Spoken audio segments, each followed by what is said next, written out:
Good afternoon, Honorable Chair, Honorable Members. Honorable Ngola, good afternoon.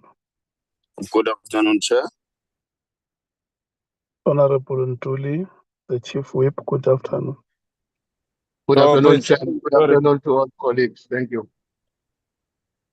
Good afternoon, Honorable Skosana. Ngikulotshise mgcini isihlalo ngilotshisa nesitshaba sikaZimo indawo zonke namalunga eParliament eliphezulu. Honorable Nomvalo, good afternoon.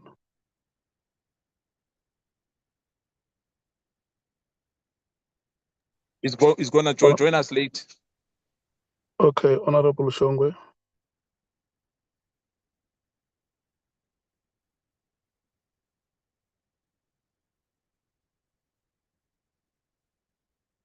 Honorable Sokhanyile.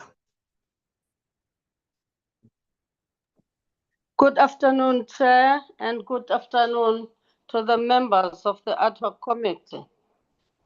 You must pardon me because I had thought that you apologized for it. I'm in hospital but doing the test. I'm Okay. in my room alone. You are in solitary confinement. Yeah, But it's good that you are doing that at the hospital. not in prison. Honorable Breitenbach, Good afternoon, Chair. how are you? I'm fine, thank you. How are you? Fine, there is a Bafana game today in Cape Town. What are you saying? Yes, there is a game, so you need to get done so I can go. Okay, Honorable Kwala Badat, good afternoon. Good afternoon to you from Durban. Thank you so much. From the sea from eThekwini. Indeed. Honorable Cameron, He's just driving. He'll be a little late, Chair. okay, Honorable Topa,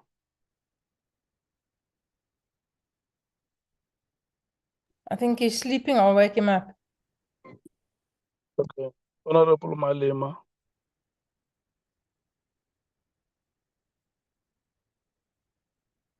Honorable Matthews,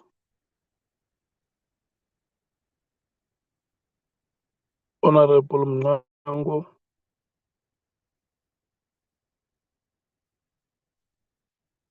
Honorable Sauls,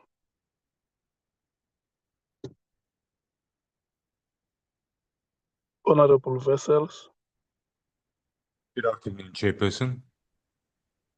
good afternoon, Honorable Vessels, Honorable James, good Good afternoon. afternoon. Afternoon, Chair. Afternoon, everyone. Hope you're well, Chair. Thank you so much. Advocate Arense, good afternoon. Good afternoon, Honorable Chair, Honorable Members, my colleagues, both of my team and parliamentary colleagues. Good afternoon, Advocate Mkhize. Good afternoon, Chair. Good afternoon, honourable members. Advocate Mkhwanazi, good afternoon.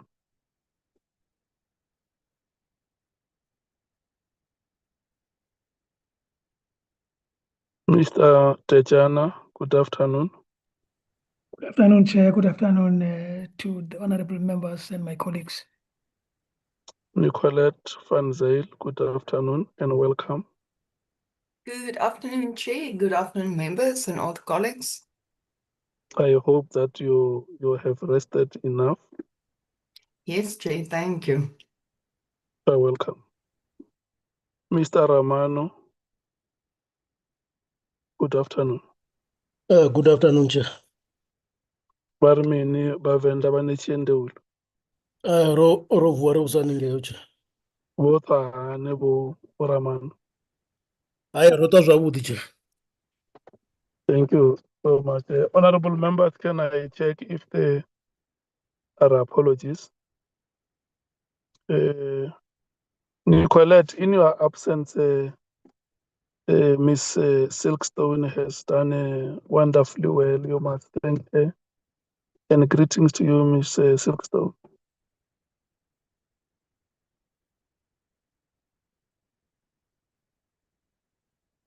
Can I check if we have apologies? Honorable Chopper, your hand is up. Good day, Chair. My apologies for being late. I'm on now. Okay, thank you so much. Can we start with the ANC? Are there any apologies? We have no apologies, Chair. The ANC is fully represented. However, please do note that Honorable Sokanyile is in hospital, as she indicated, and I'm sure with the Chair's indulgence at any time that she would wish to be excused, you would allow that, Chair. Thank you so much. That is granted.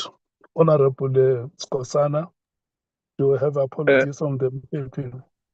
Yes, thank you, Chair. The apologies is that they will join us later.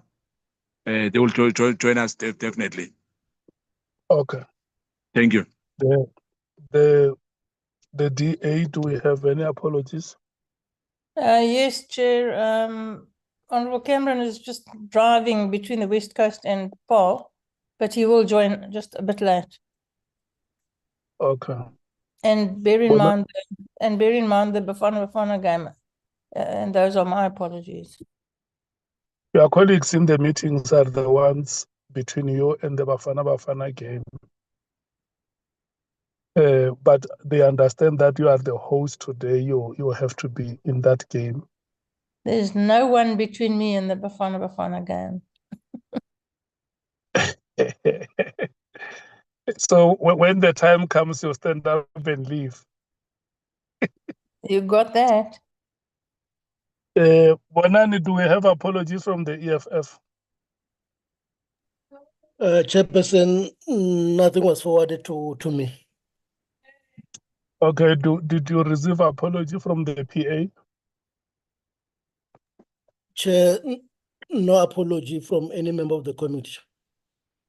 Including the IFP? Including the IFP, Chair. Okay, do we have apologies from the Freedom Front Plus, Honorable Vessels? No apologies, thank you. Do we have apologies from the Action SA, Honorable James? No apologies, Chair, just the Bafana game. Thank you. Bonani, I'm going to request that you apply the agenda on the screen to check if members have additional items. Before that, Chair. Chair. You are welcome. Yes, Chair. Before you go to the agenda, I just want to check why is Honorable Vessels having the speaker in the same meeting? I see they are sitting together there. Chair. He's sitting with who? He's sitting with the speaker. Look at the profile on the screen. Are you worried? You want to say the speaker was supposed to be sitting next to the chief whip? Are you worried, Mdu? Yes. Glenn is some worried. I see the speaker at the very next to. Yes, I would worry too. And I'm saying, what is It's happening there? GNU. I would It's worry GNU. too if I were It's you. GNU. It's GNU, Chair. GNU, Chair. Okay. Bonani, are we succeeding with the agenda?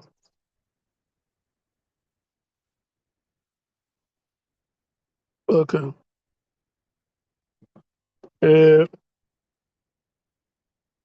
Honorable members, you have the agenda on the screen. I think let me start by apologizing because we were supposed to have met last week Thursday, and my apologies are that the invitations were sent late for members, and members would have committed themselves to other activities, especially that was a week leading to Parliament preparing for recess.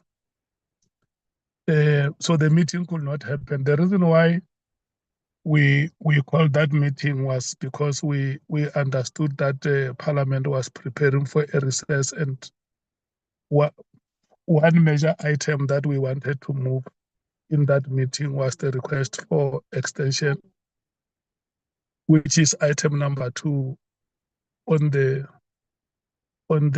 agenda. And I'm going to inform, or I'm informing members that with the meeting having failed, I decided to write to the speaker to inform her that we would have had a committee meeting, but the meeting did not succeed. So we are alerting you that we are going to request for an extension with the hope that the day the committee meets will ratify that letter of request, which we are going to request you to do that. But the speaker has already responded, and the meeting will be informed on the number of days that the speaker has allocated to the committee. And then we will deal with the correspondences that we received from Mr. Matala and his representatives, and from the Minister of Police. But the 2 items at number 3 will come after we have dealt with the main business of the meeting, which will be the preparations for the presentation of the overview by the legal team and the draft report, which the content team led by Nicolette would have prepared. And then I think we also had an issue which have an impact on the work of the legal team and the content team, that is the delays regarding the availability of transcripts, which we earlier raised with the secretary to the National Assembly and the Speaker. And yesterday, when I checked with Dr. Thule, she informed me that the transcripts have been sent last week. So the legal team will confirm if they have received those transcripts. And then from there, we will then, Nicolette, when she presents the checklist, she will take us through the proposed days on which they think the draft report will be read, so that committee members, when they leave this meeting today, they leave here knowing when to expect the draft committee report, and when can we start with the deliberations. I think that checklist is also inclusive of the days on which the meeting can receive the evidentiary overview from the legal team. So Nicolette and the legal team will advise who starts first with the presentation. But the presentations essentially are just one item, but we prepared them the way we did so that members should know that all the items that they may want to have them in the meeting are covered. Yes, and then the last item, or the second last, like I say, will be those correspondences from Mr. Matala, the Minister of Police, and the letter from Ms. Sarah Jane Trent or her legal representatives. And then the last will be the minutes. Can I check if there is any member who wants to add an item or move for the adoption of the agenda?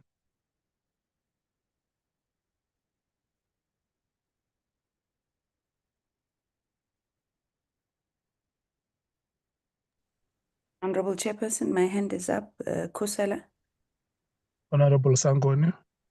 Thank you very much, Chair. Chair, we want to move for the adoption of the agenda, but we just want clarity on point 4. I'm not sure if you've moved it to the second last item. There's been a number of correspondence that has been sent on the group, not just these particular letters. Is there a system or a way that's used to determine which letter comes to the committee, Chair?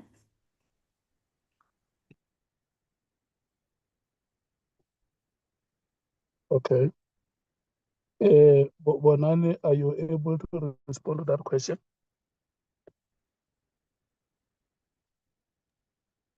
Chair, I'm trying to think of the letters that I shared in the group, but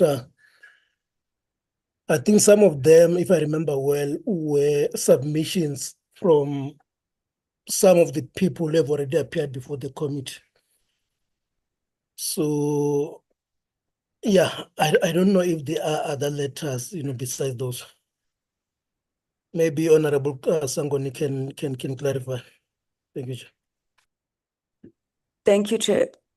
With your permission, I mean, just off the top of my head, I'm not on the group now. I know that there was correspondence that would have come from a trade union. There was correspondence that would have come. I don't remember all of them, Chair, but my point is that it's just a bit confusing when some of them get put on the agenda and others don't. So if we can just agree on, what is the standard that is used to determine what we should look at and what we should ignore in the group, because there's a lot of correspondence that is placed there. It may not be for this meeting, Chair, but maybe if the Secretariat can look at them in preparation for the next meeting, because we didn't look at them given the fact that they were not on the agenda, but it may be important that we were given guidance. But I move for the adoption of the agenda, Chair. Thank you. Okay. Yeah, maybe just to explain that, Honorable Member, I take ownership of the matters that have been brought to my attention. If there is any matter that because when we develop the agenda for the meeting, we discuss it. So if there is the correspondences that you see coming here are those that I know which have been brought to my attention or I would have been alerted about them. And at the time we agree that this is the agenda for the meeting, we would have taken the totality of matters that have been brought to the attention of the chair. Is that adequate? Thank you, Chairperson. Well noted. Oh, okay. So we are going to proceed. Chair? Honorable Skosana. I'm not sure whether you see my hand because I've been raising my hand for some time, but I just wanted to concur with Honorable Sangoni, that we need to not be selective on this, but on other agenda, I'd love to add, an item, but at a later stage. Thank you, Joe. But I want to second. Thank you. What is the item you want to add? Because if you want to add, we must add it now because we can't come and amend the agenda when the meeting is on.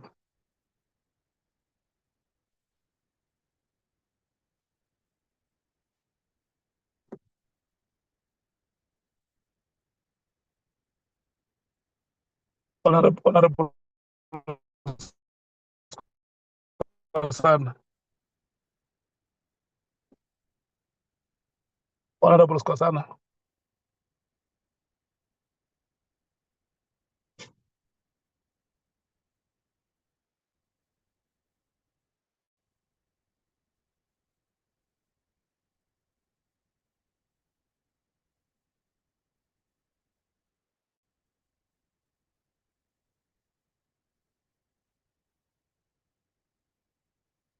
Okay, Mr. Tejana, can we move to item number 2. No, it's not me, Chairperson. It's committees. Okay.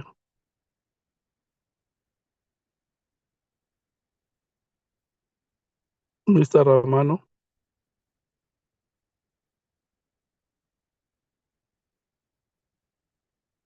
Chair, the item number 2, is that the request for an extension?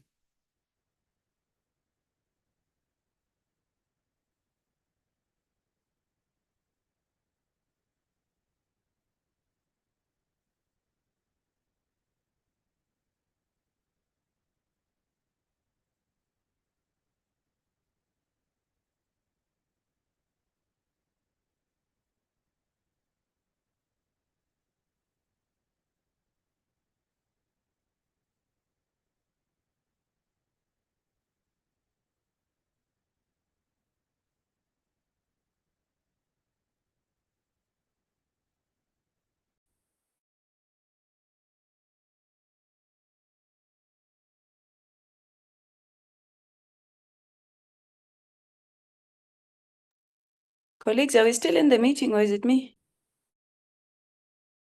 No, I'm it's chairing the you and me. Gone meeting. very quiet. I'm chairing the meeting, Honorable Stango.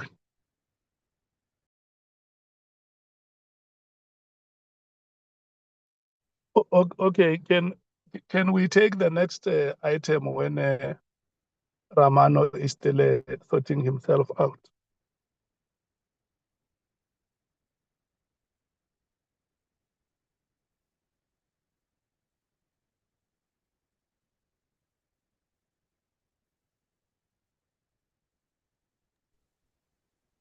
Good afternoon, Chair, honorable members.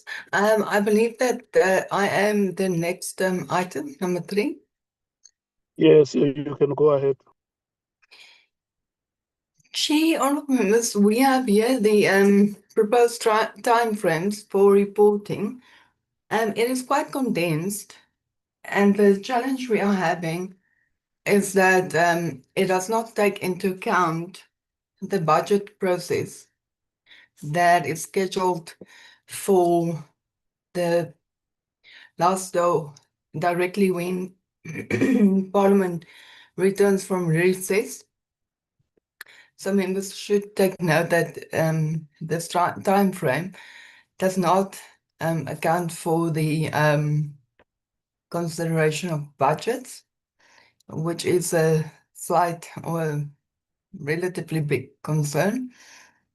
So members, the idea is that we start with the concluding remarks by Senior Counsel and the workshop by the legal team on the 13th of April. This is then followed by 3 days of deliberations on hearings by members. Then on the 20th of April, we'll have the draft preliminary report circulated to members. Thereafter, from the 21st until the 23rd of April, we will have the consideration of the draft preliminary report of the committee. Thereafter, on the 24th of April, we will adopt the preliminary report and circulate it to the affected persons, and this is if it's required. The deadline for responses will then be on the 7th of May, 2026. The committee will consider the responses on the 8th of May. Thereafter, on the 11th of May, the draft final report will be circulated to members. The day on the 13th of May, there will be deliberations on the draft final report. And on the 14th of May, it is envisaged that the report be adopted by the committee. Just as a note underneath here is that in the event that no audi alteram partem process is required, the committee could essentially adopt its final report on the 24th of April. So as I stated here, members, the this time schedule does not consider the annual performance plans and budgets, because there's quite a bit of pressure on the finalization of the ad hoc committee and the adoption of the final report of the committee. I've just here also put it in a calendar view, which is often good to see all at once how it will be scheduled. So I've just put in the dates to show the day of the meeting or of the item, and that this is how it is envisaged. However, members, I would like to urge that we do consider amending the proposed timeframes to account for the upcoming recess, and then also the budget and annual board hearings, which will then naturally delay the adoption of the committee report towards more the end of May, beginning of June. But naturally, this is for the deliberation of by members. And Chair, with that I conclude and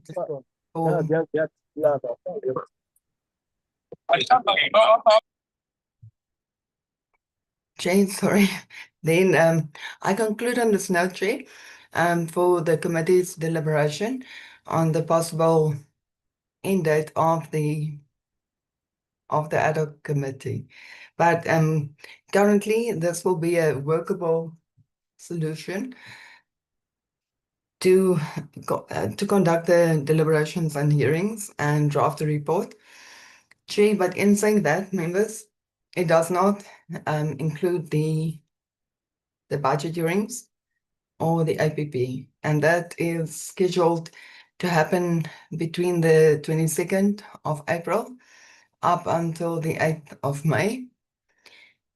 I know the Police Committee and the Justice Committee, the budget vote debates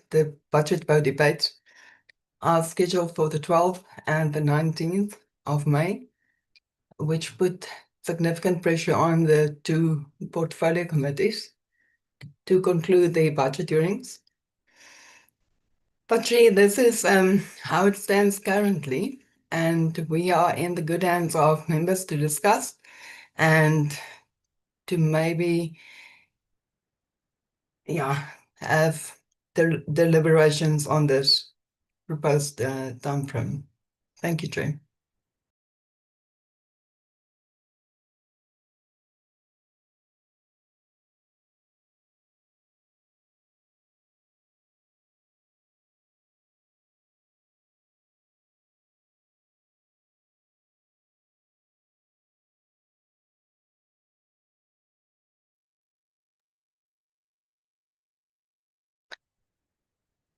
Sorry, Chair, yes, that concludes my presentation.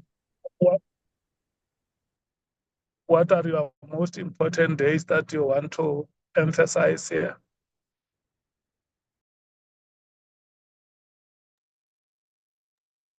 Chair, which is the date that members must always remember, that this is the date on which the draft report will be released?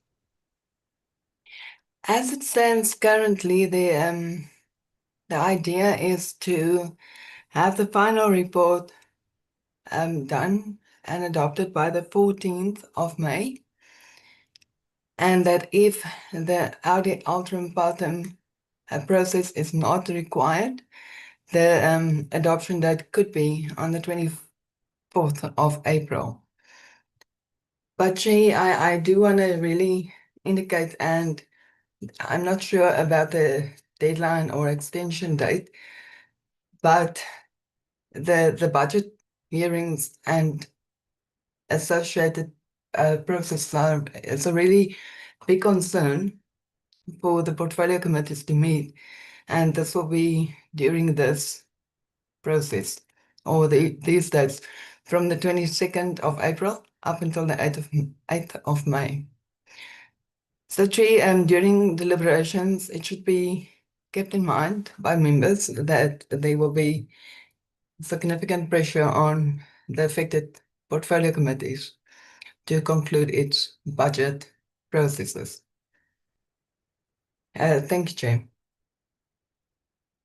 Thank you so much. The legal team.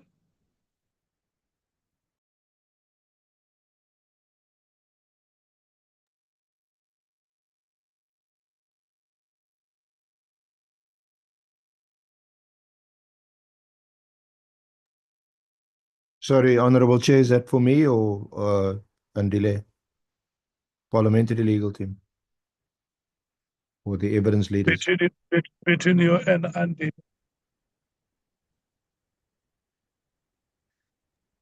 Chair, from the evidence leaders side, the time frame and the timetable that Nicolette has outlined, it looks doable, and we always say it's subject to us receiving all the transcripts of the evidence, which have been coming in a bit quicker in recent days, in the past week, but we need that to be speeded up, Chair. So in the meantime, we're working from our existing records, the statements, all the statements drafted, all the annexes to those statements, the exhibit bundles of documents that we've received, and so on. We're working on that, but we need to obviously finalize it with reference to the transcripts, so that we maintain the integrity of the report and the accuracy of the evidence given.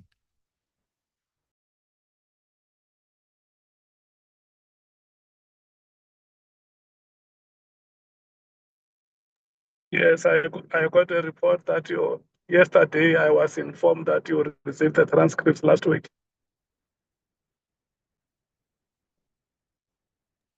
Chair, you asking me or telling me? We haven't received all the transcripts yet. Are they those that you received last? I think there is a report on the issue of the transcripts. I think you requested one from Dr. Ntuli for today. Perhaps they can report on it, Honorable Chair.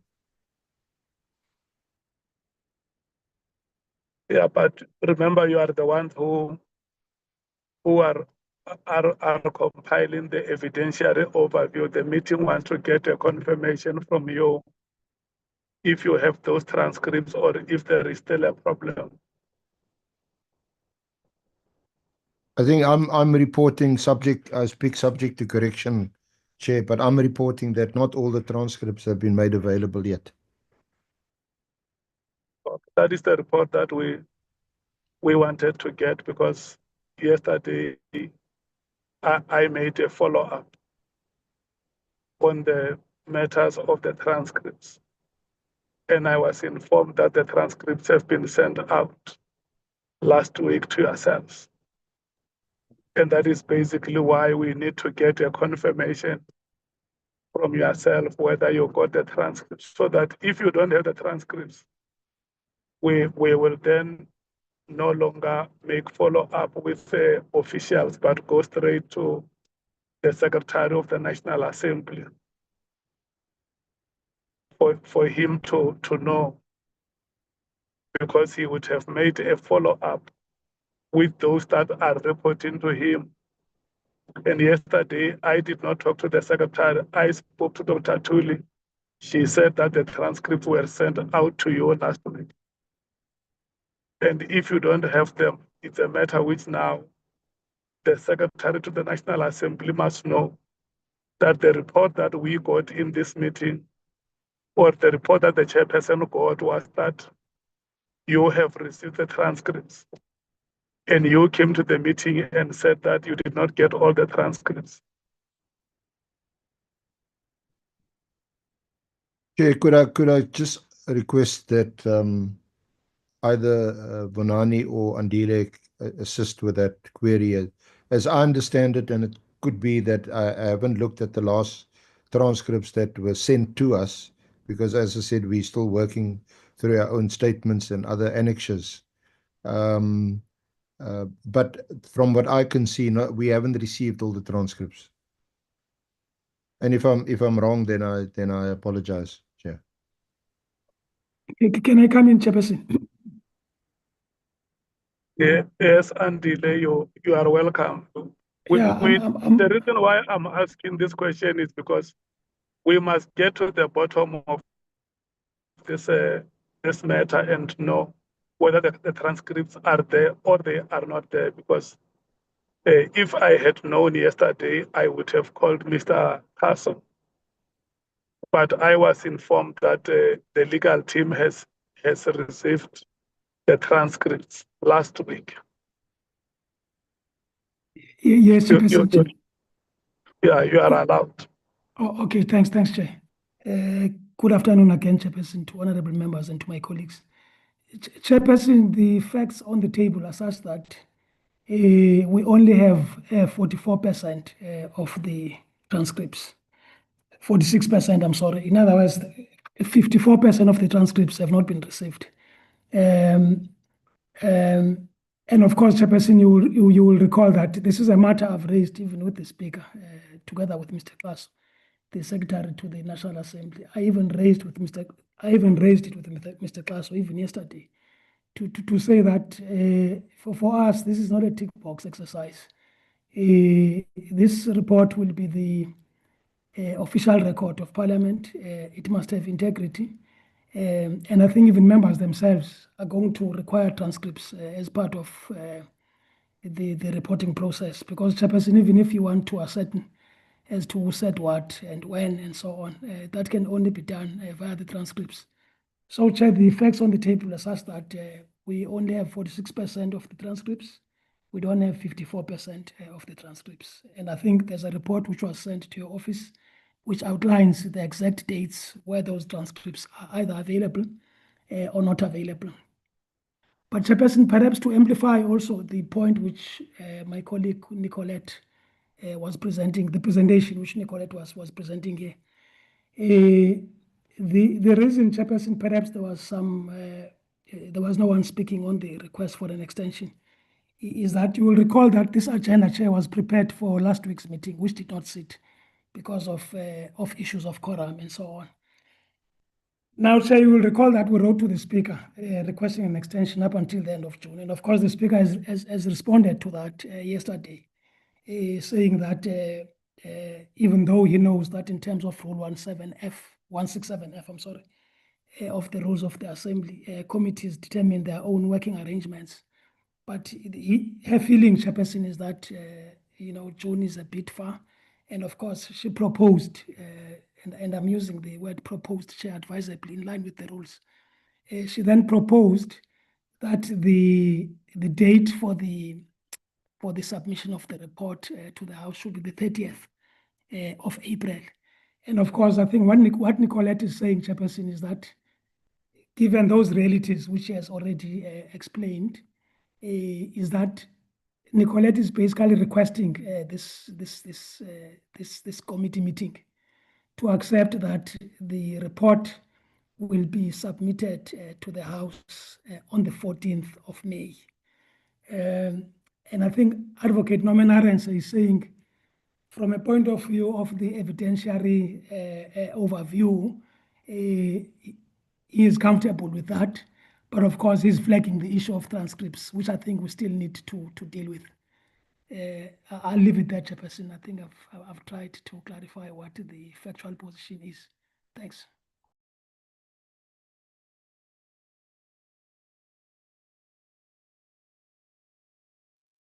What is the percentage of transcripts that have been received, or if you know for which month do you still have the transcripts outstanding.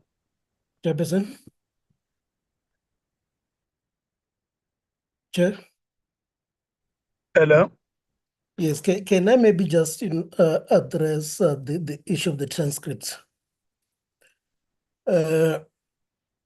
Maybe just to indicate that we've got transcripts from November, from October and November. We also have transcripts from January. The transcripts for February and March, those are outstanding, but the recordings are with the service provider that is transcribing the records. And every now and then they would send what they have done. I had requested them that instead of waiting to complete the whole batch, they should just send whatever they complete so that in the meantime, the legal team can start working on what they have. But it is true that not everything has been submitted, but the service provider is currently transcribing the records. In terms of the percentages, Chair, yes, I can confirm that it is less than 50, but as to what exactly, mathematics was not a strong point, for me. Yeah, I think that's all, Chair, that I can add.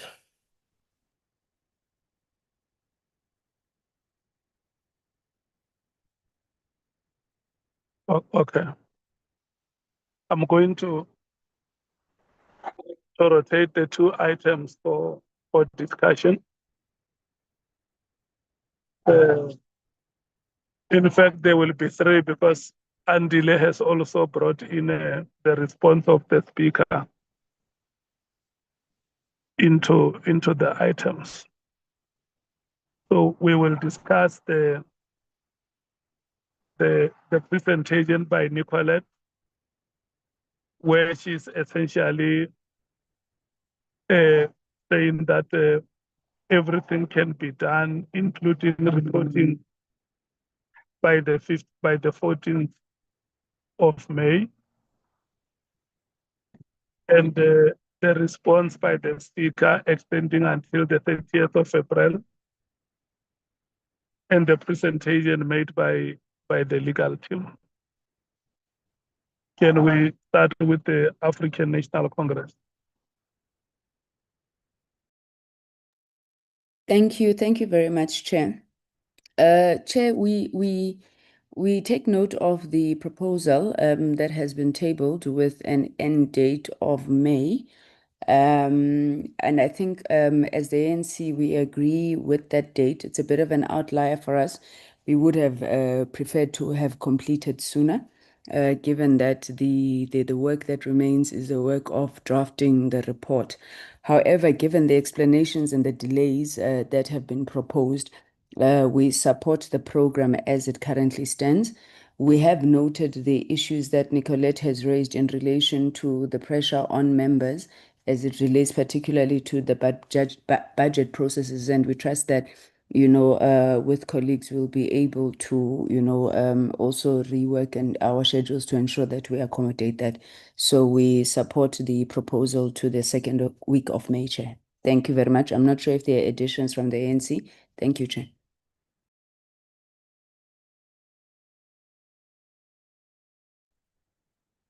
Do we have further additions from the ANC? Comrade, Yes, Honorable, is that the Chief Whip or Honorable Ngola? It's Ntuli, Chair. Honorable Tuli, the Chief Whip. Yes.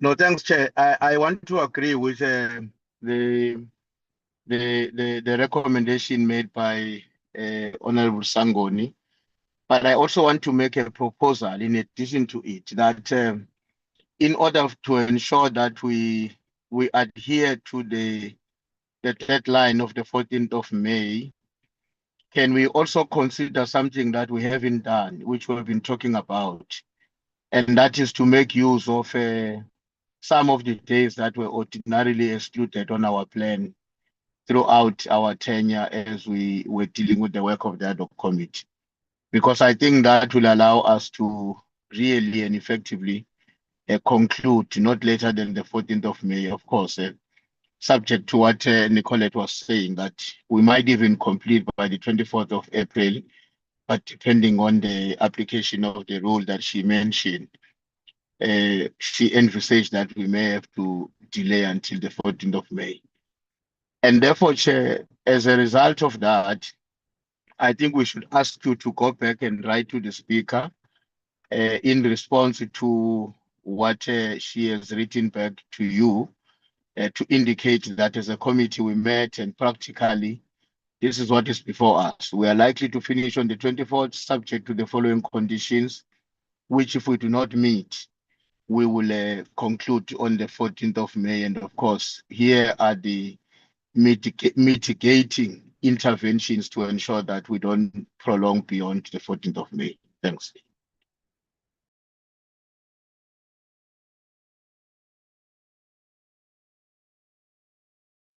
Thank you so much, Chief Whip, the MKP. Sorry, I'm so sorry. Yeah. Chairperson, may I come in? I'm sorry for the interruption. Before you move from the ANC.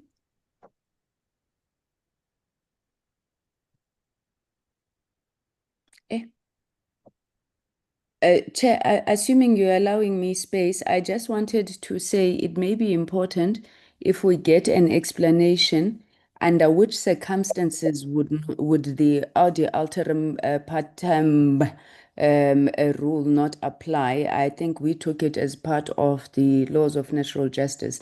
So I see there it was marked with an asterisk to say in the event we choose to dispose of it, when would it not apply, Chair, so that we can make our intervention in that regard? Thank you, Chairperson.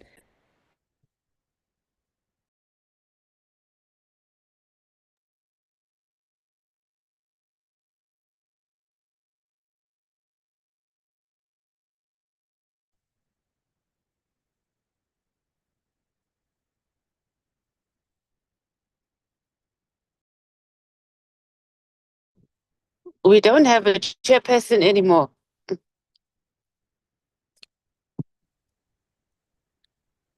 Chairperson, I had the same problem. I was told that nobody had me before, so I'm not sure whether it's Okay, I it's a request network. that let's. Where's I our request that stand-in chair? members. I request that Okay. we locate the chair. I'm Mhm. also on the way. We'll locate the chair. Can you give us 1 minute? Okay.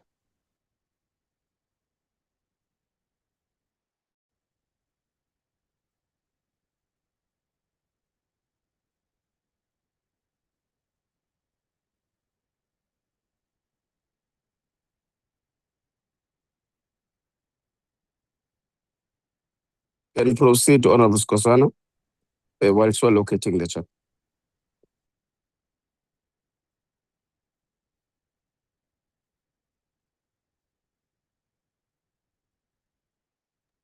Honorable Skosana?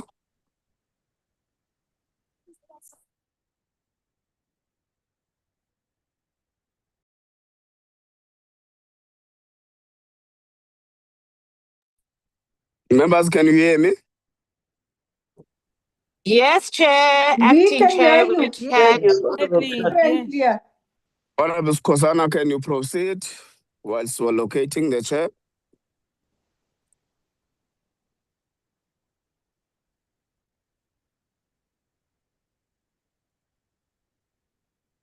Okay, Honorable Matthys. Thank you, Chair. Oh, is DA not going? But I don't mind if we go. We'd Oh, actually apologies, like the apologies. opportunity to go, but you know. Apologies, It's okay. apologies. We overtaken. It's fine. Members, wait. Only in your dreams. We've just called it here in the meeting. And Honorable Skosana is back also.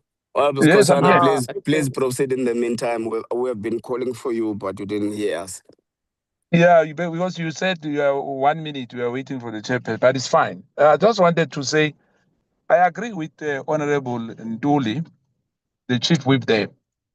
Though we, in fact, because for us, we as Umkhondo Wesizwe, we thought that this, perhaps the speaker, will propose that we extend this because we know there's a lot of issues which were left out here. Matters which came now later as well need to be attended. Whether we adjourn for now, maybe we'll come back again in August or September, because there's a lot of things which I've mentioned in the past to say correctional service was not done. The judiciary not done at all. We only concentrated on the police. And I think it's injustice to our people that what General Mkhwanazi told us on the 6th of July. And the 14th, if we go up to the 14th, so be it. But as far as we are concerned, we are still raising the issue that we have not finished our job yet. And I think because of time, some members as well are tired of sitting here. But I guess that whatever we have established, what we're trying to probe in this ad hoc committee is very, very important. Like any other portfolio committee in Parliament, I think we can do justice by completing what we're supposed to have done, which have not been done. Hence, I'm saying that we need to complete this. We can't leave correctional service untouched. We can't leave the judiciary untouched. Then it means we are not resolving the problem. I thank you, Chair. Thank you. Honorable Chair, are you back? Yes, I'm back. I don't know what happened to me. I just found myself out of the meeting. Yeah, you can we can proceed did you afford to the we can proceed to the DA now. The MK just concluded their input. Yeah, I heard Honorable Kosan, the Democratic Alliance, Honorable Breitenbach. Thank you, Chair. I don't think that this program is doable at all. Chair, the Department of the Justice Portfolio Committee and the Police Portfolio Committee have got a lot of work that has to be done right now in the foreseeable future. And the same people who have to write this report are the people who have to do that work. And even if they work 24 hours a day, they can't get it done. It's impossible. It's humanly not possible to do it. And so to try and squeeze it into a program that is going to be acceptable now in terms of timeframes is a waste of time, because it will come to the 14th of May and either the report won't be ready or it won't be the quality that we would like to see, or we'll have to ask for yet another extension, which is becoming embarrassing. So I think we should all really be realistic, have a good look at the amount of work that needs to be done, see how long it takes us to have a meeting. We've made very little progress, and we've been meeting for 2 hours now. We've not really made any progress. So when it comes to debating the report, you can imagine how long that's going to be taking. And I just don't think the staff are already run ragged. Already they've been working unbelievably long hours. They've had to do an enormous amount of work, and now they're going to have to do their portfolio committee work plus this. It's not doable, Chair. So I don't think we're being realistic. And so I don't think that the date of the 14th of May is achievable. And I think we should honestly, we should be honest with each other and look at a date that's further down the line. Thank you. Honorable Matthys. Thank you, Chair. I can't believe I'm going to say this, but I'm agreeing with the DA on this one. We agree in terms of being realistic on the amount of work that is going to go into this. Very well done. Whoa, okay, Honorable Breitenbach.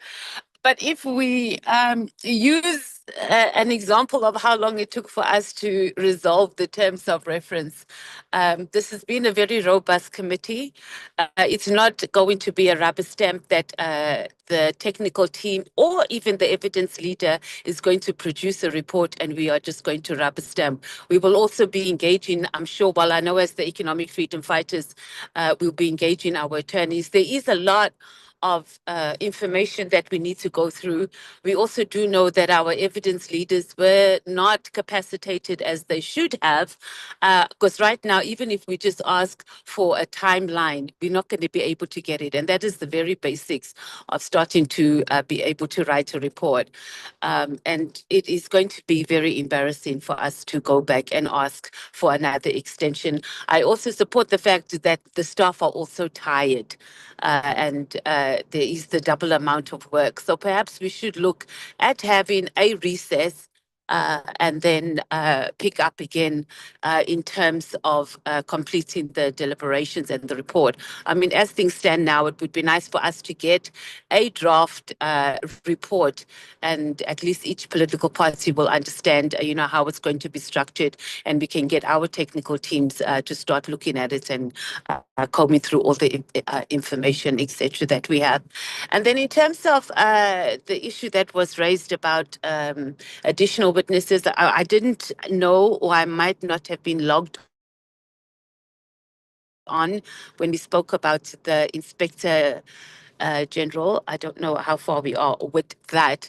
But in terms of the issues of both the judiciary and the correctional services, look, we had, at some points, Chair, we had made a decision that as evidence comes up that's implicating anybody in those, both the correctional services and both in the judiciary, then we must make a submission and say, okay, this person needs to come before us because it was raised X, Y, and Z, or whatever the issue may be. So again, if we just go on the broad base of we must have correctional services and we must have the judiciary, or we must have the NPA, we've long passed that. So we must be able to say, this person needs to come because they need to answer in relation to this, this, and this. This was the evidence. And we had done that resolution a long time. So it's a bit unfair to say that we haven't completed our work, because it was on us to be able to make those submissions on who in the judiciary must appear before us, who in correctional services must appear before us, and what it is we need or information we need from them. But having said that, as we close and we are not going to take any further submissions, it doesn't stop us from writing to whoever we need to write to and ask them, as we've been doing, ask them specific questions which they need to respond to in a statement, and that can assist us going forward. And that might be the way on how we can deal with all the information that is coming in now. And I think we must also just be cognitive that even if we do extend and we say, okay, we've got a whole lot of new information that has come before us, and we get an extension, and we hear that, by the time there's always going to be something new that is going to come up. So at some point, we just need to make a decision that we have to close. I mean, the spilling of beans amongst and throwing each other under the bus and amongst the criminal justice institutions, it's happening, and it's going to continue happening from what we see for a long time. Looks like they're going to all lock each other up, and so be it. But we'll be there. Let us complete our work going forward. So I do think we must just be realistic in terms of the date, and perhaps let's take a breather and also allow the staff to take a breather. Unless we're going to go and ask the Speaker to give us a staff that are fresh and frisky and haven't been part of this process for such a long time to start and assist in helping prepare the report. But it's not, and we want to produce a quality report. There's going to be a lot of deliberations and debate, as we had in the terms of reference, so we must be alive to that. And thank you, Chair, that's our input.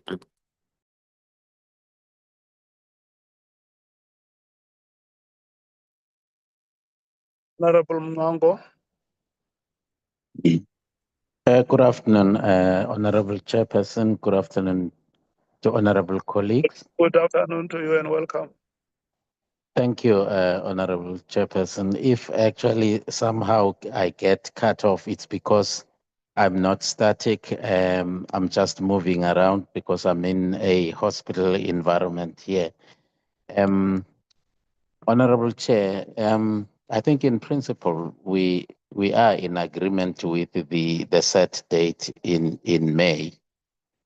notwithstanding the issues that colleagues are actually raising, which are really very real in the sense that they may actually have some impact on the date that we actually are targeting for at this point in time.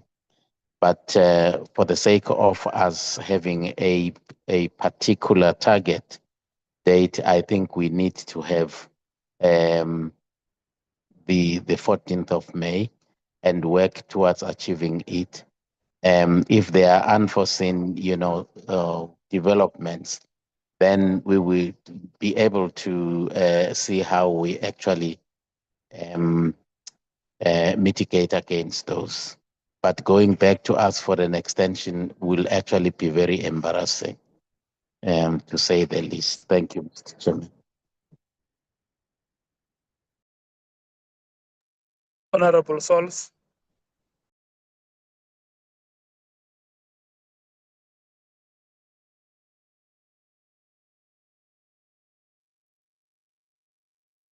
Honorable Vessels. Thank you, Chairperson. Chair, I agree with previous speakers as well. I don't think this timeline is realistic, although we would want to finish this task and get a report out there and have it make some difference. But I don't think we should rush it. I don't think it's possible, humanly possible, as it has been said by Honorable Breitenbach as well.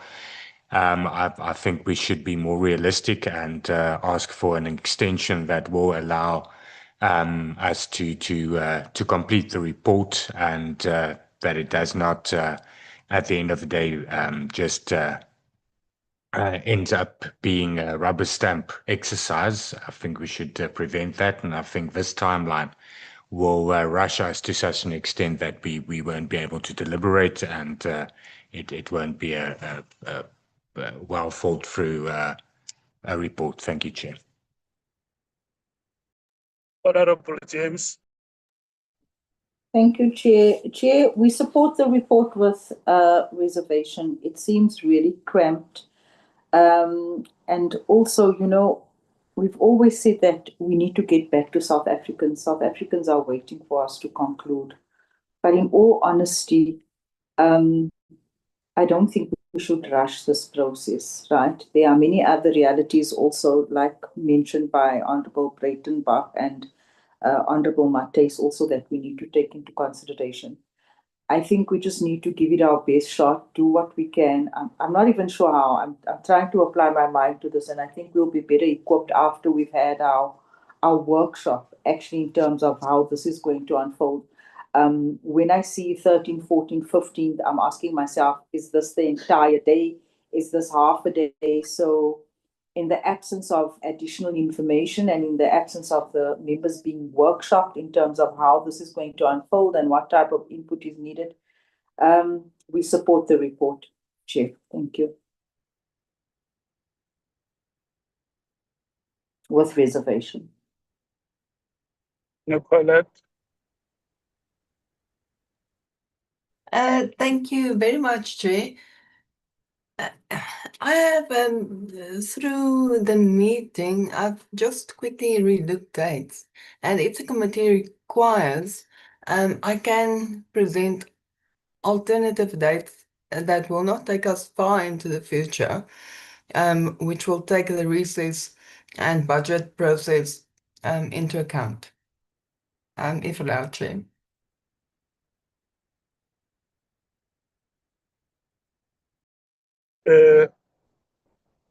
The dates that you presented here, ending on the 14th of May, do not take those into account. No, Chair. It does not take that into account, and based on the same time frame, but if the committee starts, let's say on the 11th of May, after we've completed the budget hearings and reporting to the NA, that will take the committee up to the 10th of June. And again, if we do not make adverse adverse findings against a specific person, and thus triggering a response, but that is up for the committee's decision, then we could even adopt the report by the 22nd of May. And Chair, honourable members, maybe I must just quickly show this on the screen for members to have a better look at the alternative dates. As I say here, the taking the recess and budget process into account, this will be the alternative dates that could be considered. That we start on the 11th of May. Chair, let me rather get the calendar view. That we have the recess period that is running from the 7th of April up until the 20th of April. From the 21st of April, we'll have to the whole budget process up until the 8th of May. And then immediately preceding that, we will start the concluding remarks by Senior Counsel on the 11th of May, having the deliberations on the hearings on the 12th, 13th, and 14th of May. We will then have a report or draft preliminary report on the 18th, considered by members on the 19th, 20th, and 21st. And on the 22nd, we adopt the preliminary report and circulate it to the affected persons. We must then give 7 working days for the response, consider the response, and then ultimately adopt on the 10th of June. Chair and members, but that is only an alternative proposal made, which will really include the recess and the budget process into account. Thank you, Chair. Thank you, members.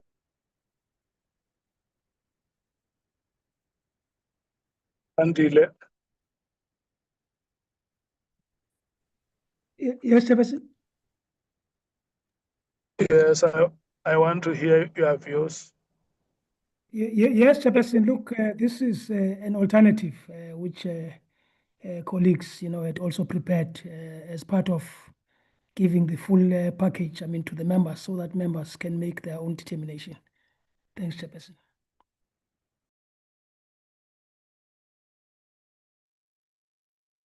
Okay, I'm going to re-rotate because the meeting does not seem to be coming with a clear way forward or statement of agreement on what do we need to do. Maybe even before I rotate, I should advise the meeting that instead of us saying we may need to extend with more time, can we agree to work towards that date, and from time to time when we meet, we can make an assessment of the progress that we were making. If it is difficult for us to say the 15th of May, can we agree to work towards that date and see if we succeed or not? I'm circulating. I think honorable members have heard the inputs that each of the members made on these matters and what the responses of the content and the legal teams are. Can I re-rotate this item to hear from you what your take is? The African National Congress. Thank you, Chair. The Honorable Nduli will go first, and I'll come in after him. Thank you, Chair.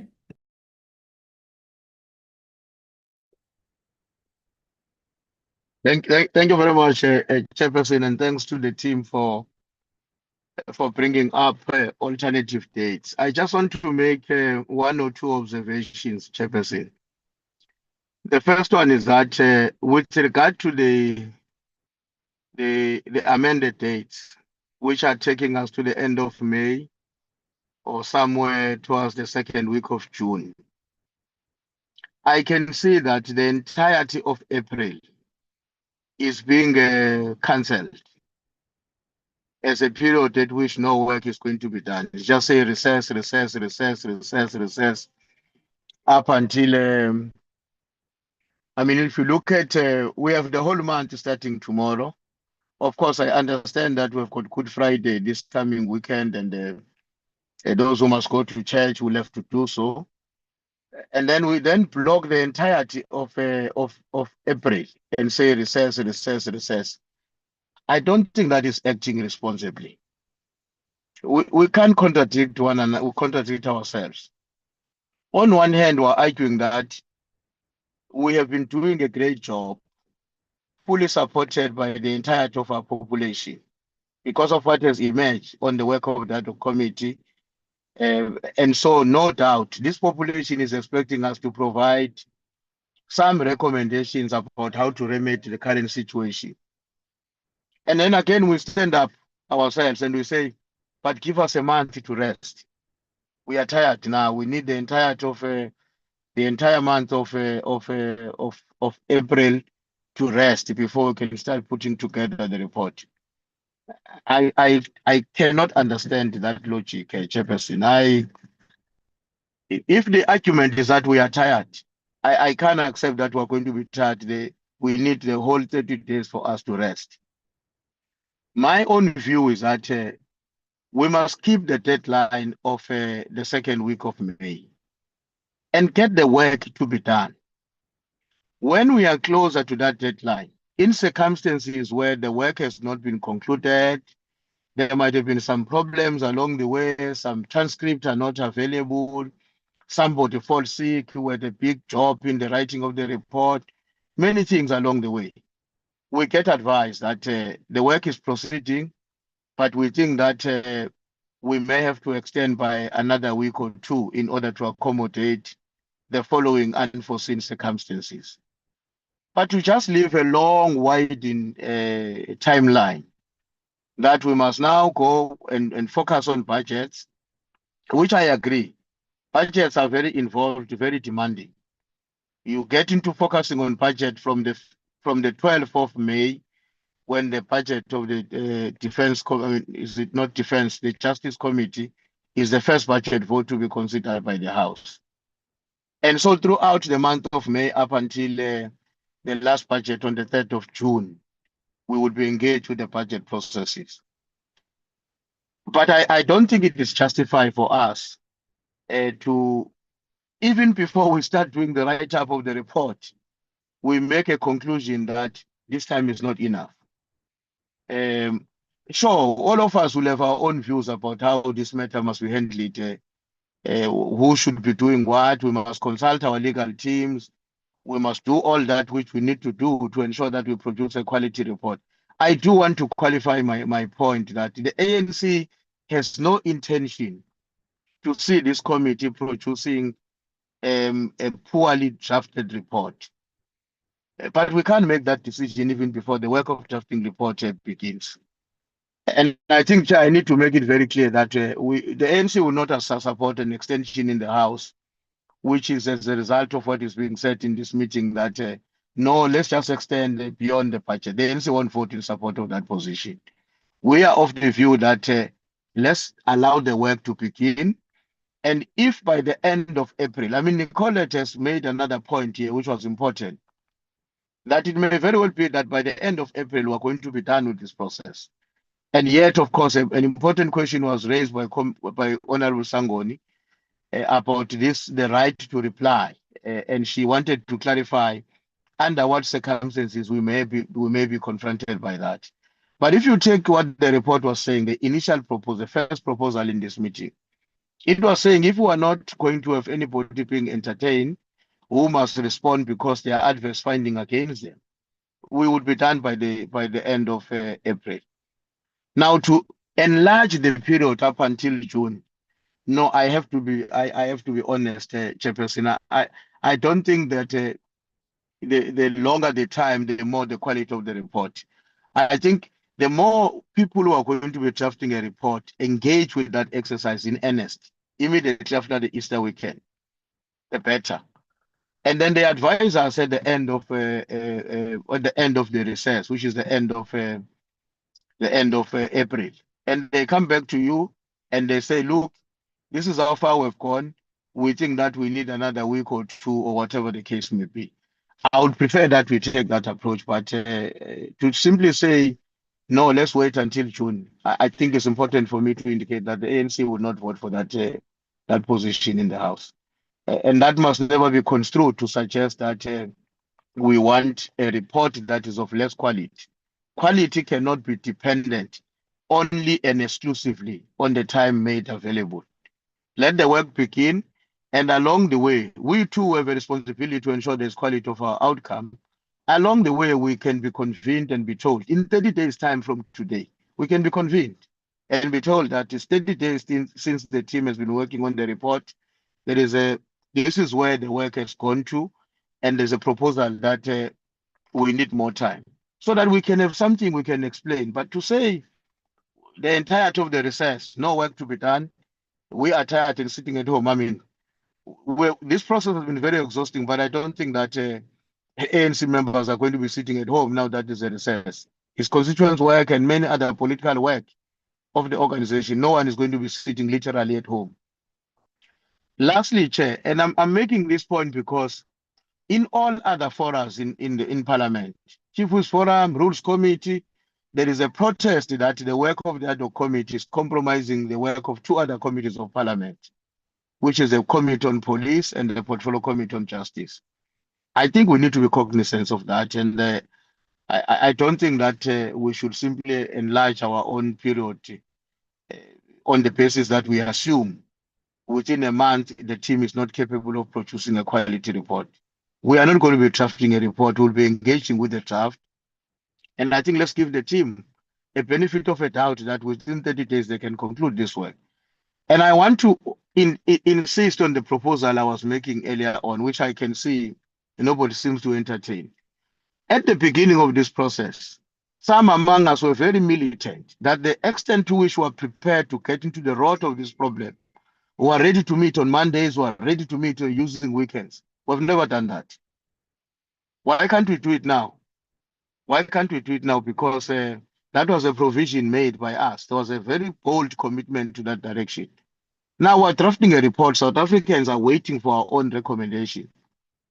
The least we can do to demonstrate our commitment to these South Africans is to work over time and produce a report for them to entertain and decide whether the work we were doing was worth the time we spent on it. So that is the comments I wanted to make, Chairperson, on this matter. And thank you very much. Thank you so much, Chief Whip, Honorable Sangoni. Thank you so much, Honorable Chair. I think by and large, the Chief Whip has covered me. There's nothing that I really want to add, except to say, Chairperson, the reason, and this is where the Chief Whip ended off, the reason why we are pushing for a conclusion of this process is largely because of the impact that it has on the Portfolio Committee of Justice and the Portfolio Committee on Police. Now, for example, I looked at the it's just unfortunate that that alternative presentation has not been put in there.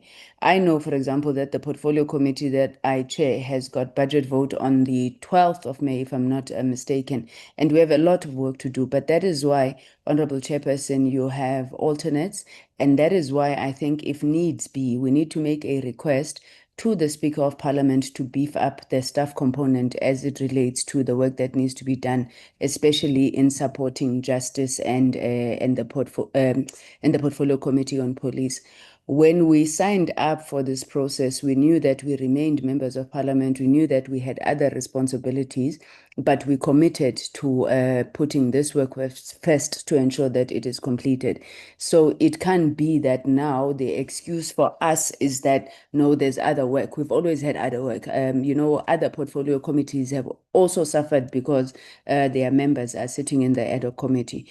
So I think, like the Chief Whip has said, Honorable Chairperson, we really don't want this process to stretch out any longer than it does. There are options on the table. There are longer hours that we may utilize.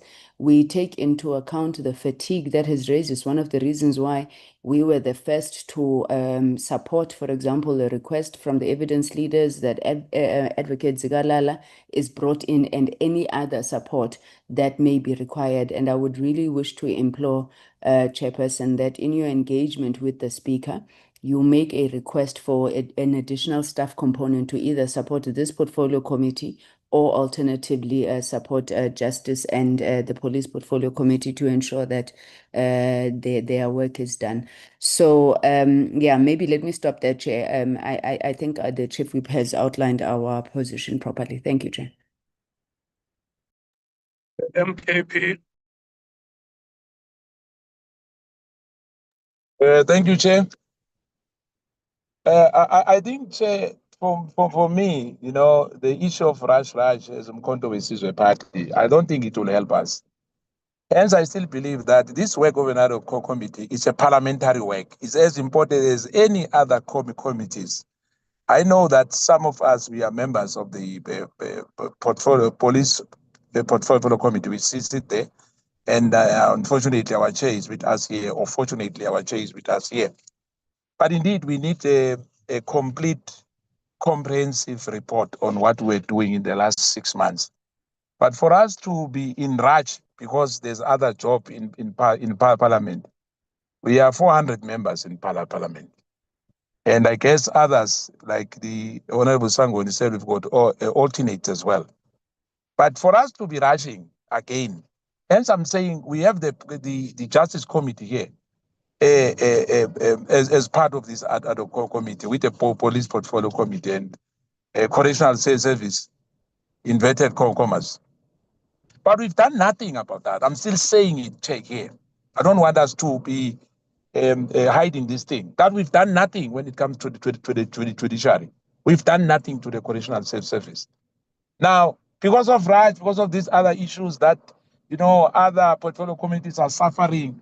So the job which we are doing is incomplete anyway. Whether we finish in June, whether we finish in May or at the end of April, it's immaterial. We have scratched the surface. I'm still insisting on that, Chair here.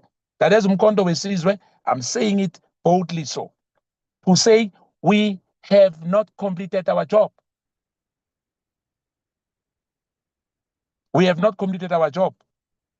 But because we have to finish, because of all these other factors which some members are raising here, we'll finish the job, but it must be known that we are not finished. In my view, out of 100%, we've done 40 to 45%. We still have matters, even in the police, which are outstanding, because we did not agree on other matters. And they came sharply towards the end of the ad hoc committee meetings. Now, it's like we are selective. Some animals are more equal than the others. Some people are untouchable because of time. But if I was a speaker, I will give this core committee another 5 months or 6 months for that matter to finish the job. Because this issue of the judiciary and correctional service, I'm still saying it, Chair, here, that we've done nothing. So in my view, Chair, in closing, I'm saying, whatever the committee decides, Chair, we must know that we have not done justice to our people. I thank you, Chair.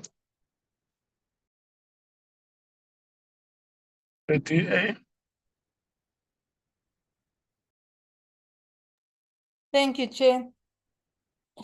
Chair, you know, Honorable Ntuli is already talking about if we don't finish by the end of April or mid-May, then, you know, we can come and ask for another 2 weeks. It's getting embarrassing. Why don't we decide how long we need, realistically, and then ask for that, and then stick to it? It's not to do with we'll have time to waste and people are going to sit at home and do nothing. No one's sitting at home doing nothing. We're all very busy. If anyone's sitting at home doing nothing, I'd like the recipe. We've got elections coming up. We've got a whole lot of things happening. No one's sitting at home doing nothing. There's no days off for members of parliament, and we all know that.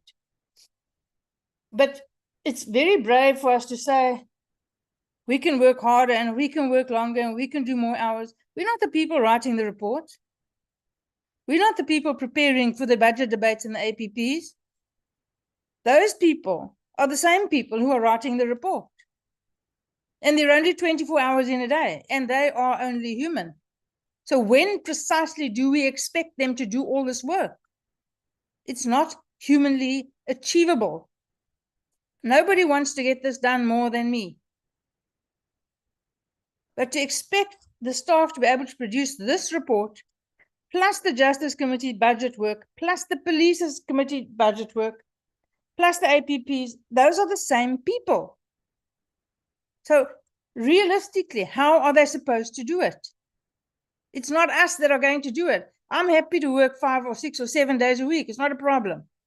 But I'm not the person writing the report. And if we look at how we debate, Chair, then 3 days for deliberations is woefully insufficient. Woefully. We will not get done.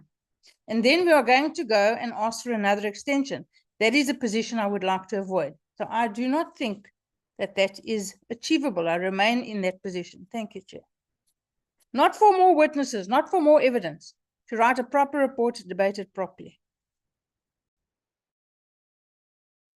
The EFF. Thank you, Chair. So the new dates that Ms. Nicolette presented, it looks like she's only allocated like 3 days for us to sit and review. I do not think, number one, that that is even doable. And again, I refer us back to when we did just the terms of reference. So maybe we must go back and see how many days we spent just on the terms of reference.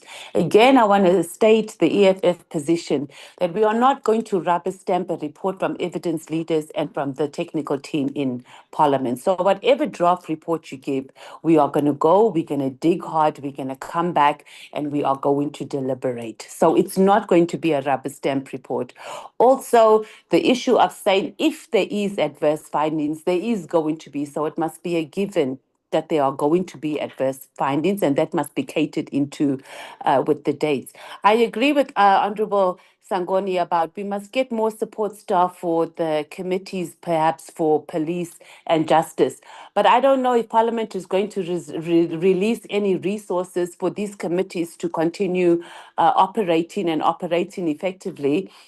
When we couldn't even get a basic forensic investigator and we couldn't even get a psychologist. We had women breaking down there crying and there was not even an ambulance on standby.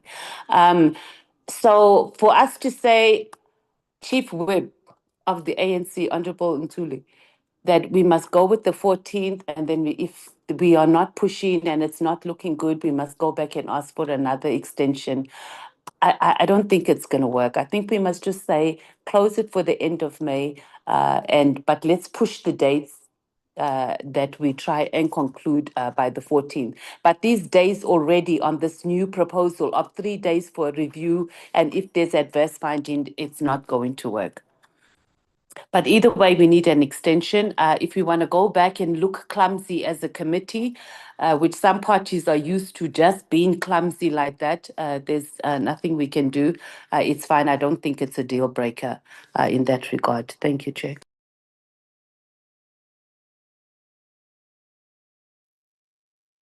Honorable Mwango.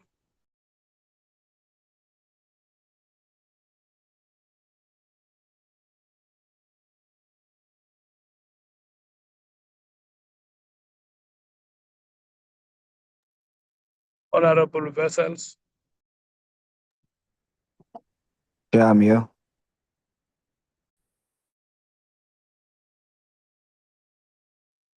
Honorable Sols. Thank you, Chair. Chair, with regard to, I think first we must be very clear with the statements that MK is making. We cannot celebrate the irresponsible actions on the last day as something productive and efficient. That's number one. And then I agree with the Honorable Breitenbach. We should be considerate around the human resources that we have and the parliamentary calendar. So I'm for putting in all the time, just as the Honorable Ntuli has said as well, that we need to show commitment to finishing and putting in the time.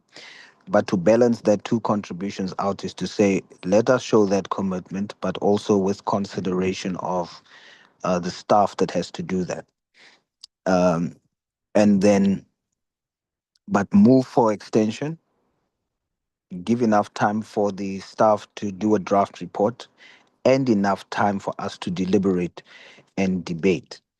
That's my contribution. Thanks, Chair.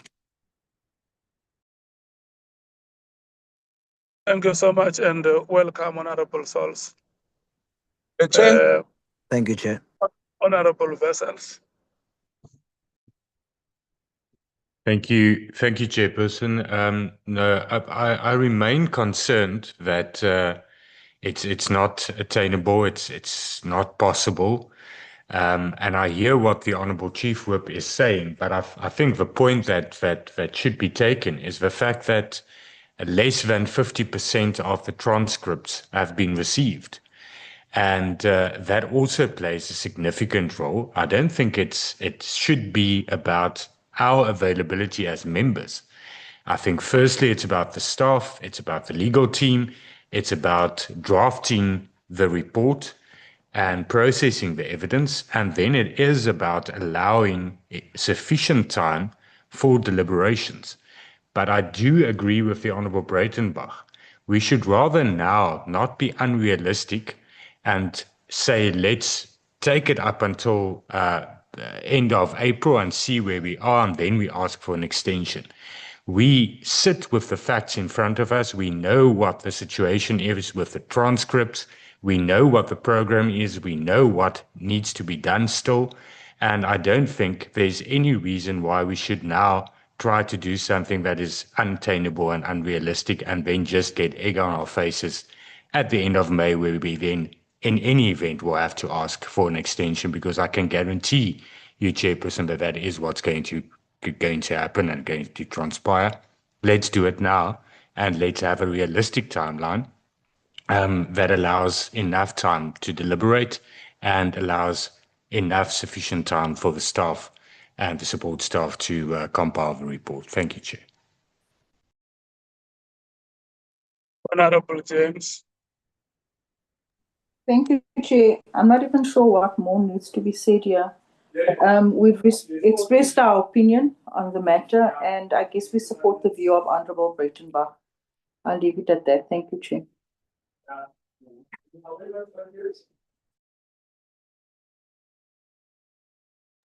Nicolette.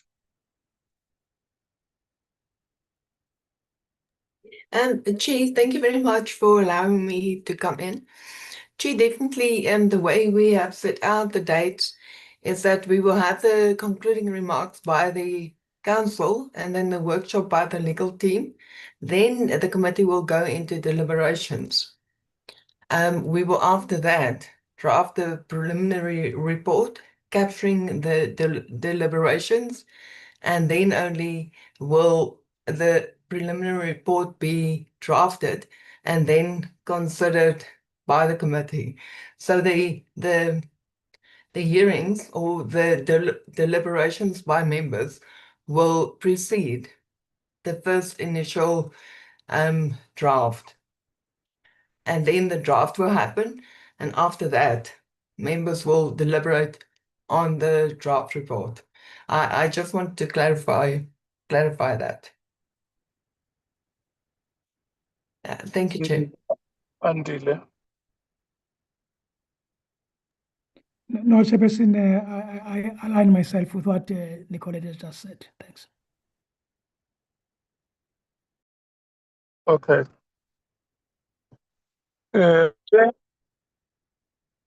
We have rotated. Chair, I Yes, wanted a point of clarity, Chair, because we were mentioning here and we didn't know what it's Saul saying about MK Party. Can you please clarify? We are lost. Clarify what? No, you are saying MK doesn't agree with MK Party. So we don't know what does he not agree with. Or Honorable Thoughts, Honorable Skosana says he wants clarity on what you disagree on. I was saying, Chair, that we, based on MK's comments, we cannot be celebrating the foolishness of MK on the last No, day Chair, of our hearings. point of order, Chair. Point of order. So that's my clarity. Saul cannot call MK Party foolish. Again, he's doing the same thing. I'm calling Chair, you please, foolish. can you call him to order? I'm calling you foolish. You did it. You are foolish. What you did on the last day. You wanted clarity. I'm giving my clarity. Thank you, Chair. Chair, I'm not going to accept this. Can he retract those things? I'm not going to say, I'm not going to repeat myself, because if he wants to be personal, he must take it outside the core committee. He cannot call us foolish and calling MKK foolish. If he does not agree, if he is feeling hit under the collar for whatever reason, we are not going to entertain his gimmicks here, because he's furious about nothing. He's furious about nothing. He's the one who said many things which we never said. He's himself. He must blame himself. Please, Chair, I'm not going to accept that. I'm not furious. You asked for clarity. I'm giving you clarity. Honorable Sols. Please, Chair, please. Yes, Chairperson. The honorable member is requesting that you withdraw your statement. Chairperson, I'm not furious, neither am I hot under the collar. The honorable member asked for clarity. I provided it. I maintain Honorable Skosana was foolish on the last day of the committee. I will not withdraw.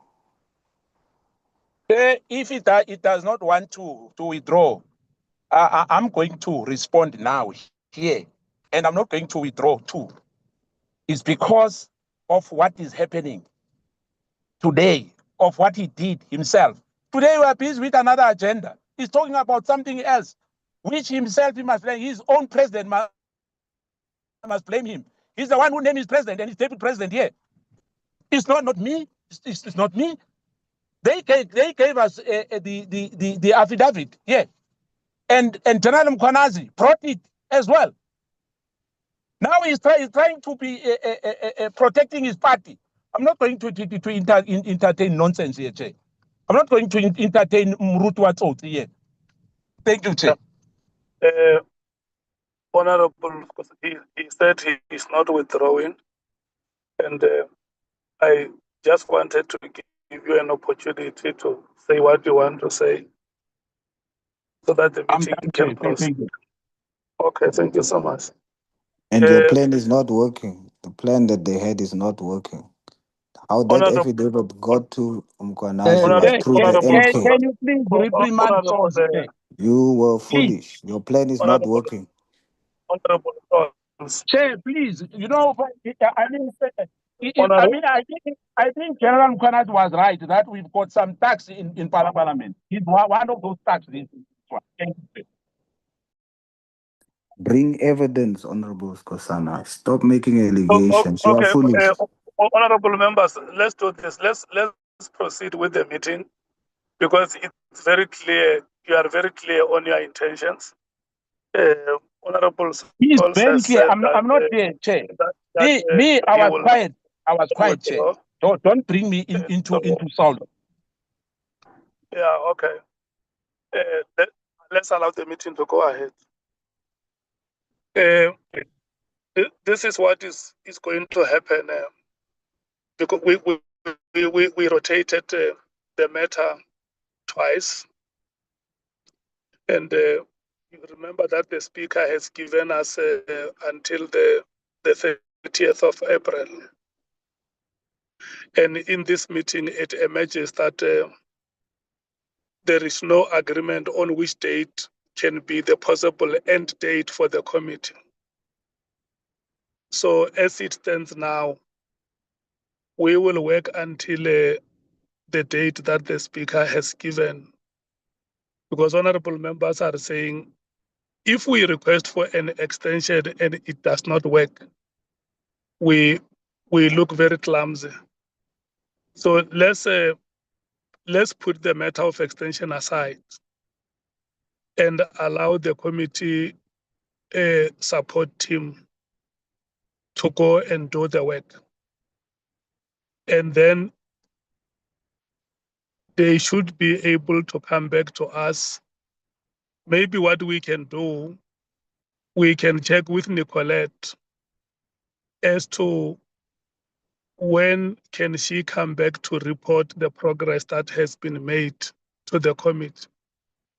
And at that time, the committee can be able to, on the basis of the progress that would have been presented, the committee can be in a position to make a determination to say, Chair, when you go back to the speaker, go to her and tell her that this is the amount of work that has been done. And we think that if we are given X number of days, it will help us to conclude our work. And secondly, I heard members when they said we must go to the speaker and advise the speaker to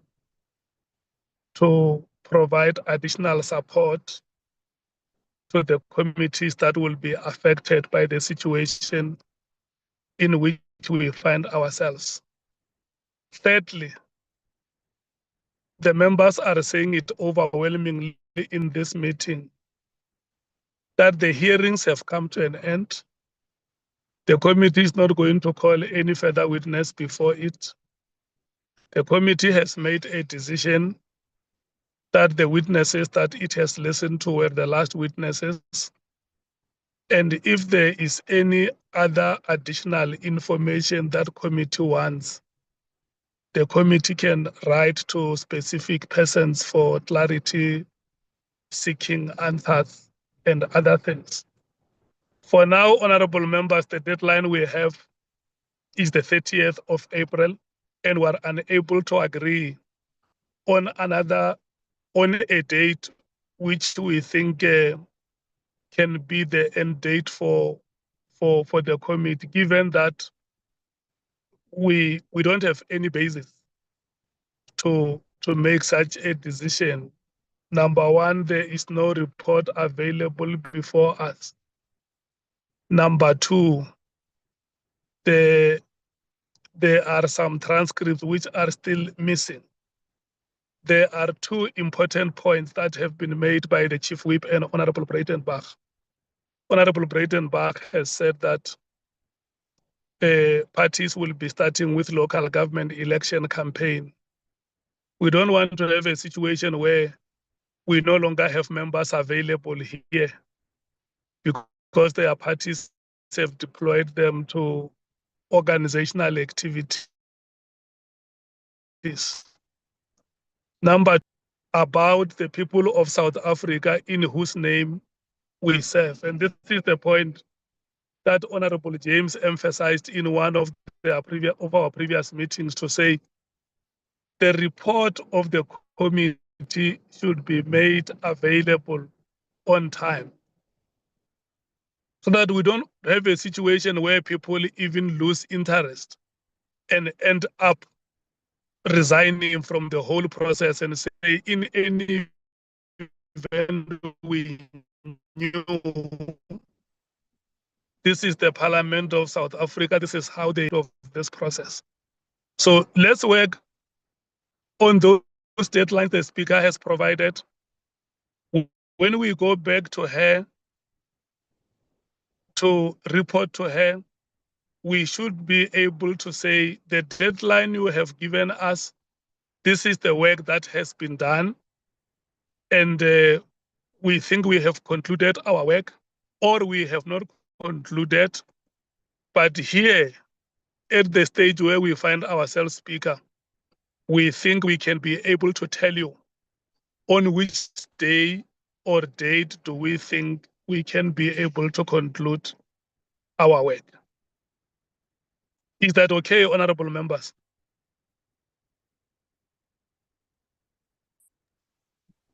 Agreed, Chair. Agreed.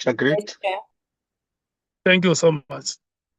Yeah, Chair, we are not rotating. We agree, Chair. Thank you. Otherwise, if you rotate, you get a tag again there. Thank you, Chair. Thank you so much, honorable members. The last part that you said, I don't agree with, Honorable Skosan. You know my standpoint on all these matters. In the meeting that I chair, I do not have the power to make any member withdraw what they have said. But in a meeting where I'm the chairperson, I always feel that we have to respect each other. That is what make each one of us great. We are going to move to the next items. Can I check, Mr. Tejana, is it you presenting the item? Yes, Chairperson. Chairperson, without any further ado. How many? May you please tell the members how many items you are presenting? No, it's correspondence, Chair. It's 3. The one from Mr. Matlala's lawyer. Yeah, is 1, 2, 3. Correct, Chairperson. 1, 2, 3 correspondences. Yeah.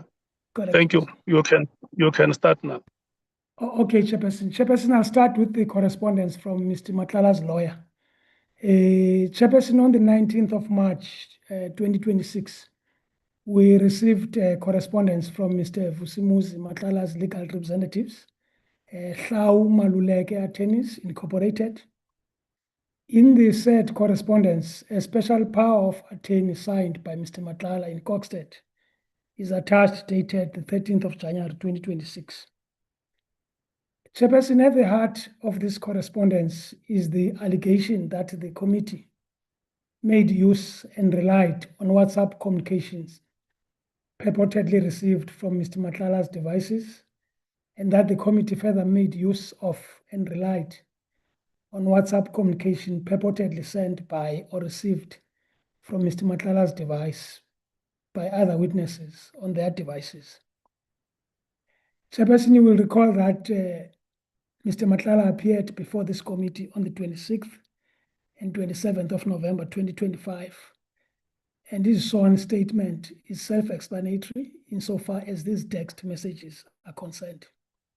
In this regard, we draw the committee's attention to certain excerpts in his affidavit which deal with these text messages, particularly from paragraph 40 to paragraph 71. I'll start with paragraph 40, Chairperson. I'll just read 3 paragraphs, 40, 41, and 71. So in paragraph 41, and this is the affidavit which Mr. Matlala deposed to the committee. I've been furnished with a bundle of WhatsApp communication between myself and Brown Mkhwanazi by the evidence leaders, which I believe were taken from the statement of Lieutenant General Khumalo before the Madlanga Commission. The WhatsApp bundle is attached as VM4. At paragraph 41, the affidavit reads, I've been asked to comment in relation to these text messages and hereby provide my comments as follows. Now, Chairperson, at paragraph 71, he says, I wish the committee to take note that the comment is restricted to the messages I can recall. I submit the ones we can't comment to at this stage have either been manipulated and or altered, and I therefore cannot comment thereon.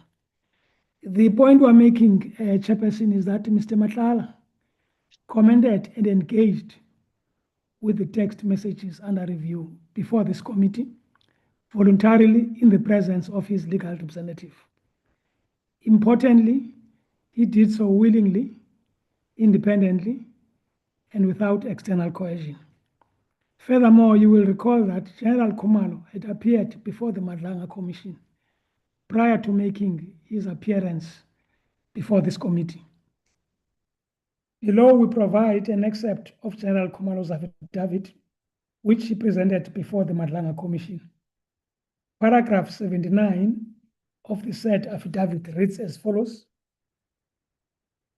I have been advised to take the commission through a series of WhatsApp chats extracted from the phones of Mr. Vusimuzi Matlala, one of the leaders of the 5 organized crime syndicates forming the criminal cartel known as the Big Five.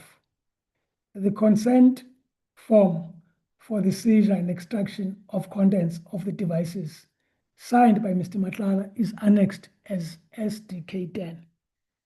The annexure referred to by General Khumalo in his affidavit to the Madlanga Commission is an SAP 21 form, which is a consent to search computer and or electronic equipment with or without a search and seizure warrant.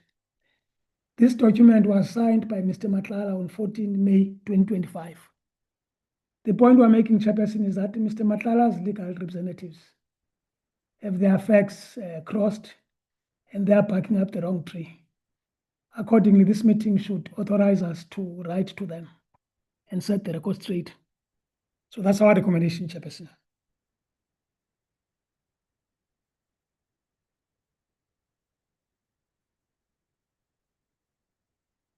Okay, Mr. Tejana. Yes, Chair. Before we rotate, what is your recommendation on each of the 3 correspondences? No, Chair, I've just presented one. I was going to move to number 2. This one, Chair, I think. Okay, this one, Chair, I think all was. Just go through all of them, and at the end you say, with regard to number 1, this is the recommendation for the meeting to consider. Number 2, this is the recommendation, and number 3 as well. Okay, Chairperson, perhaps let me move to the second one. Chairperson, you will recall that we wrote a letter to the Acting Minister of Police regarding the issue of a consultation between himself and the suspended IGI, Inspector General of Intelligence. And you will recall, Chairperson, that there was a proposal from members themselves that perhaps because we're dealing with an incumbent who has been suspended, the advice we got from members was that perhaps in our correspondence, we should propose that the information which the committee would like to have sight of should be declassified. So what has happened, Chair, is that the Acting Minister of Police has addressed correspondence to the committee dated the 19th of March 2026. And in his correspondence, Chairperson, if I may just be brief, I don't want to waste your time. The minister accepts that he is in possession of the classified report. And the minister says, having gone through our terms of reference, particularly paragraph 2.13 to 2.19, he thinks that for purposes of on a need to know basis, Chairperson, he can give the committee that classified report. You will recall, Chair, that classified report, amongst others, deals with procurement of properties by Crime Intelligence Division of SEPS, including the procurement of the Veros Boutique Hotel, the security vetting of Major General Madondo, and the appointment of Brigadier Mukwele within SAPS Crime Intelligence.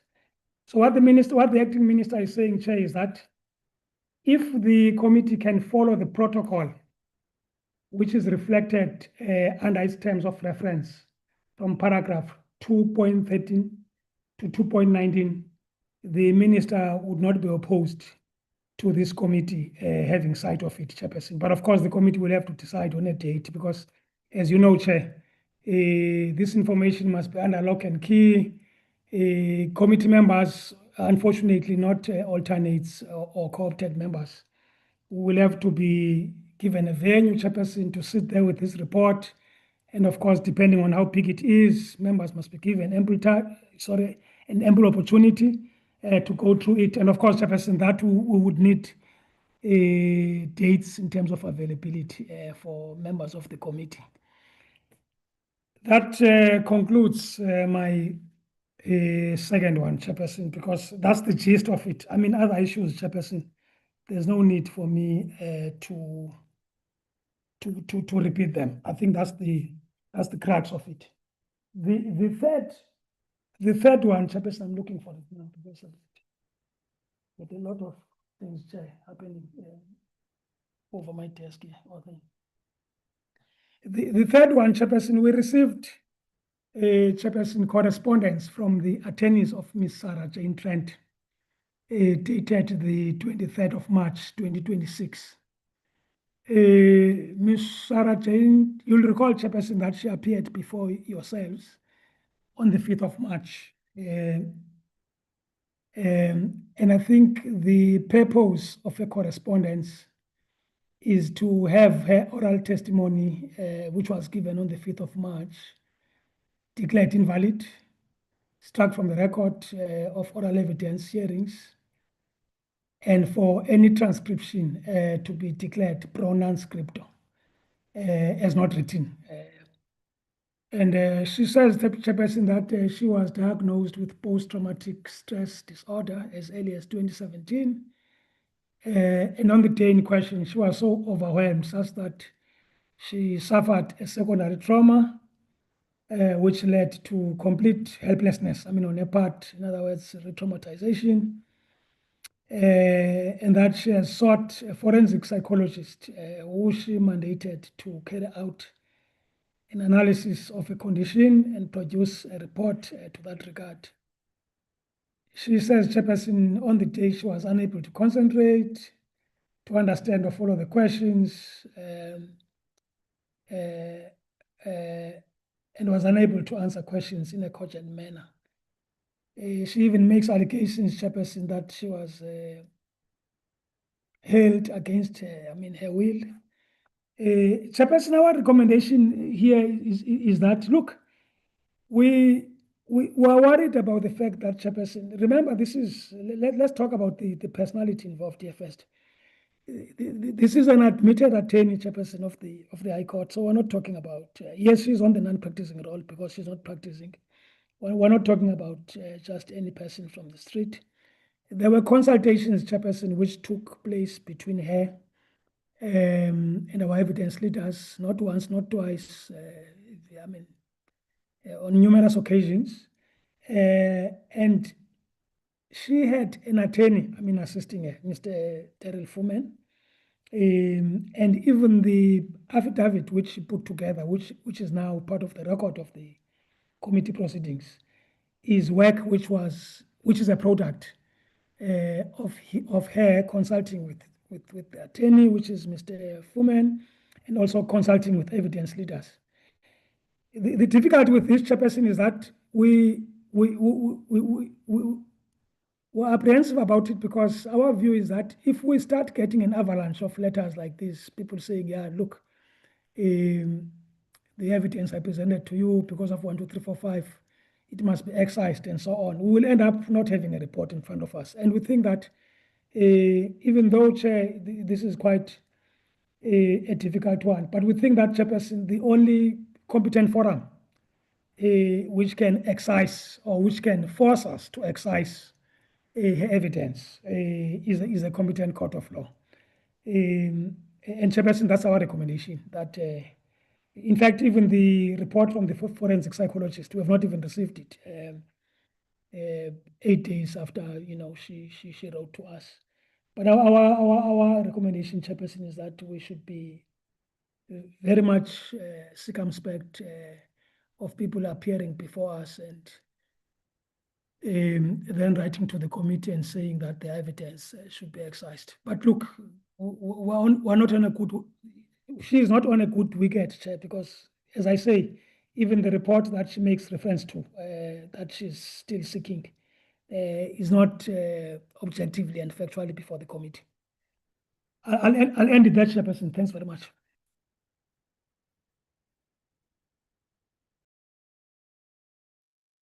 Okay, thank you so much, Mr. Tejana. Let me rotate the African National Congress. Thank you. Thank you very much, Chairperson. Chairperson, despite you asking for the recommendation from Mr. Tekiane as it relates to Mr. Matlala's letter, I don't think that he was very explicit on what the recommendation is. But nonetheless, I will put the view of the African National Congress as it relates to Mr. Matlala's letter. Now, how we understand it, and I stand to be corrected if I'm wrong, is that Mr. Matlala is asking for details relating to the text messages that the committee would have considered that relate to him. He's obviously concerned about the chain of custody and whether those messages were properly received, stored, and everything that relates to chain of evidence. Now, our view is that the committee did not collect that information. It was information that was presented to the committee. And it can't be for the committee to have to supply that to Mr. Matlala. Mr. Matlala is well within his rights to seek such information from the South African Police Services, who would have been the people who would have provided that information to the committee. I don't think that whether it relates to the integrity of his data, we have any view beyond what was supplied to us in affidavits by the witnesses that that would have appeared before us. So as the ANC, we don't see what the role of the committee is really in that regard. If he wants to challenge the text messages that were put before us by the witnesses, we think that that is something that he needs to take up with the South African Police Services or the witnesses concerned. But that is the evidence before us.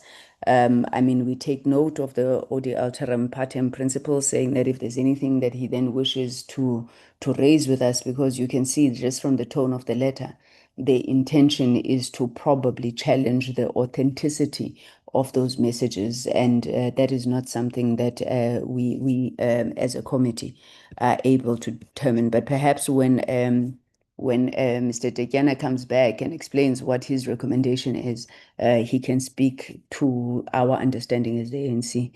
On the issue of the letter from the Minister of Police, Chairperson, our view is that, and I think it's something that we've maintained right throughout these proceedings, that it's important that to an extent possible, we should always seek to uphold and proceed in line with the prescripts of the law. Now, if the suspended Inspector General of Intelligence had no security clearance as a result of his suspension, we do believe that the law indicates that he has no access to those documents. Now, we made a request as the ANC that we request a declassification of those documents. If the minister has made an undertaking that says, despite his rejection of declassification of those documents, he's willing to put the documents before the committee to be considered in line with the protocols that we had discussed right at the beginning of our commencement as a committee, which processes were outlined to all of us, and I think we understood them insofar as who may see the documents, being the full members of the committee, how those documents must be seen. As the ANC, we accept that recommendation, and we would avail ourselves then at a date and time and place to be specified for the committee to be able to inspect the documents. I do want to say, Chairperson, that we also regard that as a major step forward, and I think also as a demonstration that some of the rules, regulations, legislation that we have put in place are working, because by availing those documents for us to be able to inspect, then we are taking forward what we've always said, that there shall be no cover-up. Crimes cannot be classified information, but members of parliament will be able to inspect them in line with the protocols as advised. So that we heartily welcome, Chair, and we hope that the portfolio committee will be able to consider it favorably. This issue of these properties and also issues related to the brigadiers and generals that are mentioned are very important for the work that we've been doing, especially as it relates to the use of the Secret Services account. So we would not want a situation where this is unduly delayed. Although we do want to say, Chair, that I don't know if after our last meeting you had an opportunity to engage with the chairperson of the JSCI, but I suppose that matter is now moot because we now have an avenue as this portfolio committee to inspect these so-called classified documents, and I don't think that we should not take up that opportunity. On the letter from Ms. Sarah Jane Trent, Chair, we struggled with it a bit because in the rules of the National Assembly, there is no provision that is made for striking off, for striking from the record any evidence that has been provided to a committee of parliament. So there's no precedence of such. And while we would not at any point want to position ourselves as, psychologists or anybody, who can make a determination of Ms. Sarah Jane Trent's frame of mind, I would like to remind the Chair that during the testimony of Ms. Sarah Jane Trent, and even when she broke down, there was an attempt from myself and I think Advocate Mkhwanazi as well to say how would she like to do it, because she was insisting that she wants to proceed. It's unfortunate that the affidavit that she now pens seems to indicate that she was coerced, forced by anybody in the committee. And after we had presented a proposal to you, Chair, you then put it to her. And I remember I specifically asked a question whether she wanted to proceed in the manner of presenting the affidavit that she had worked with the evidence leaders on and not just tell her story if that would be easier for her. And she was quite adamant that she wants to proceed.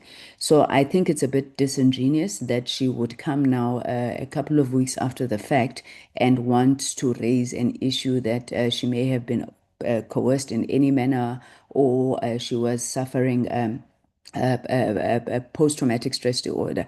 This issue was raised with her repeatedly.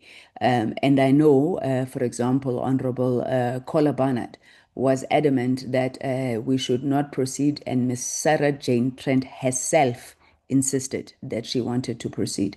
So, Chairperson, given the fact that there are no provisions in the rules of Parliament, I think that we cannot, we don't have authority to say that the matter will be struck off the record.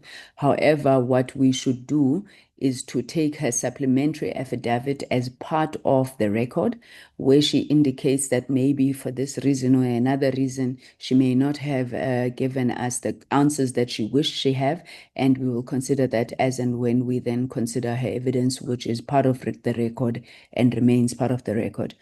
Thank you very much, Chairperson.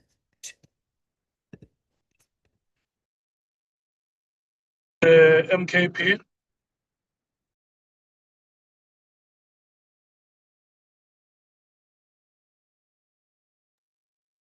My network, let me just get, I'm not sure whether you even hear me. Yes, we can hear you, Honorable Skosan.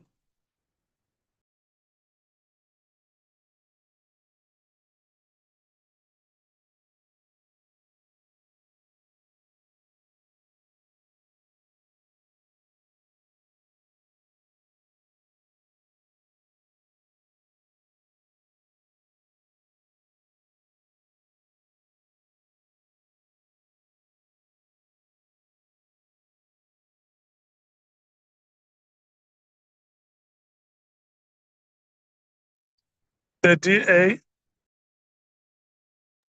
Thank you, Chair. Yeah, with regards to the representations of Mr. Matlala, they're at the wrong place. We can't help them with the authenticity or otherwise of the recordings, and he should approach the people who presented them. There's nothing we can do about it.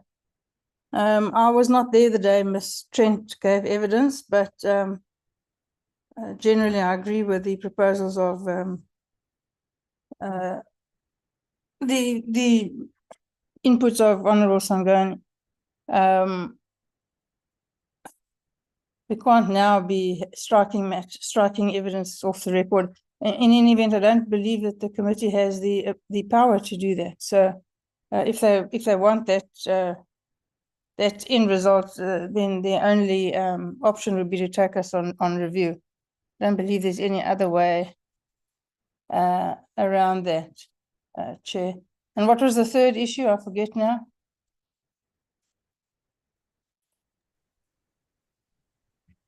The letter from the Inspector acting General Minister of Police. Oh, yes, absolutely. I think we should all go and have a read that report as soon as it's possible. I think it's very, very accommodating of the minister to take that approach. And I think that those of us who are able to must make arrangements as soon as possible to read that, so that we have that information before we engage on any kind of engagement with the report or any deliberations. Thank you, Chair.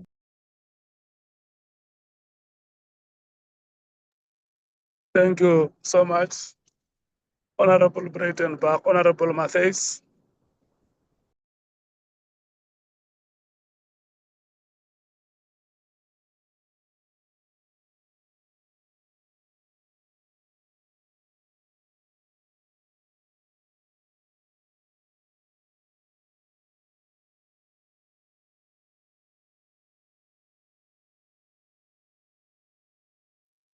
Honorable Mngango. Thank you, Honorable Chairperson. With regards to the first correspondence, that of Mr. Matlala, I think we will agree with the input made by Honorable Sangoni, in that this committee was not the source of that information, which is now under question by his lawyers, and therefore they would need to actually go to the source, which is which is SAPS. With regards to the second correspondence, where Sarah actually is now trying to say that what she presented there actually was done under some kind of duress. I think that is devoid of any truth, because we were all there, and not once, in fact, it was a number of times where some honorable members were suggesting that perhaps she was not in a good mood to continue giving evidence, and she insisted. And there were pauses where she was allowed to go out and recollect himself, and then she came back and continued. So it cannot be that now she wants to actually then withdraw such evidence, which she actually freely gave herself. The third point is, yes, we concur with the suggestions, and that we actually as a committee go and have a look at that document, classified document, which the minister is prepared to make available to the committee to go through. The sooner we have the date, the better, so that we can actually organize our activities so that we are able to have sight of that document. Thank you, Honorable Chairperson.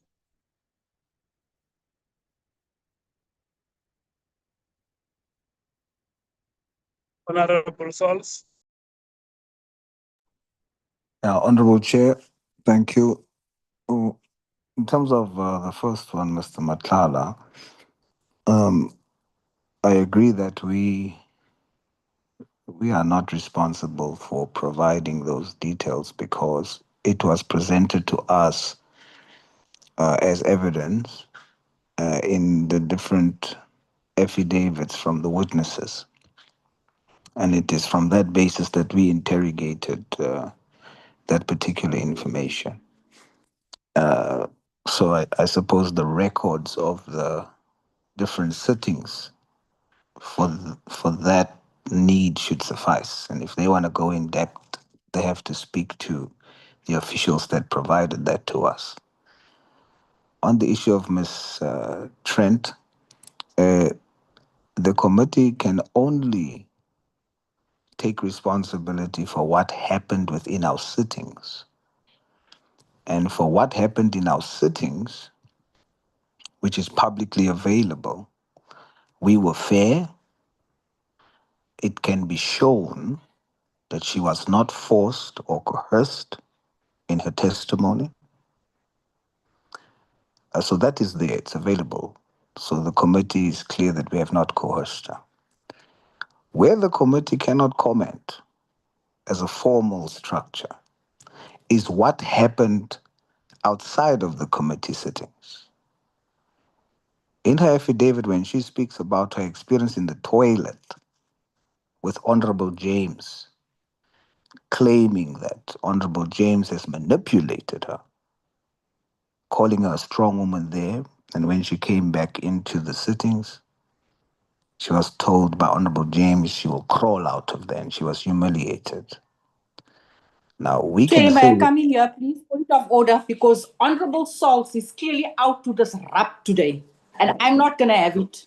I'm not Honorable Skosana, because you weren't in that bathroom, so you can't just come here and make allegations.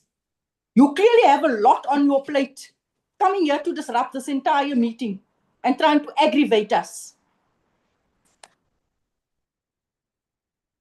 May I continue, Honorable Chair? He's completely out of order today. Would you please allow the honorable member to speak, and when he's done, you can request an opportunity to say what you want to say. May you continue, Honorable Sols. Thank you, Honorable Chair. I'm not making the allegations. Ms. Trent is making the allegation. And we are asked to comment on the allegations that Ms. Trent is making. So it's not me that's talking about Honorable James. So my thinking around what Ms. Trent is saying is that we can't answer for what happened in the toilet. It is only Honorable James that can answer whether or not what Ms. Trent is saying happened in the toilet is true. That she was manipulated so that she can come back to be humiliated on TV by Honorable James. We don't know whether that's true or not. It's only Honorable James that can tell us that, and Ms. Trent. So to protect the integrity of the committee, I'm saying the committee is not guilty of coercion. The public record is there. As to humiliation by Honorable James in the toilet, we can't talk on that because we weren't there. Only Honorable James can say what has happened there. Then on the third one, I do agree that we should have sight of that report, Chairperson. I thank you very much, Chair.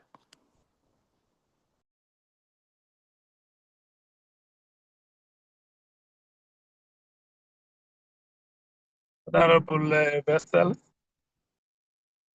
Thank you, Chairperson. I agree with all three recommendations. Nothing to add. Thank you.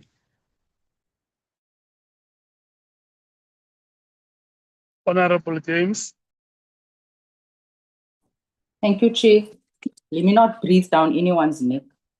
Chair, on the first matter, that is definitely a SAP's competency when it comes to the chain of evidence. On the second one, on the availability of the report. I don't think that I should give any input on that.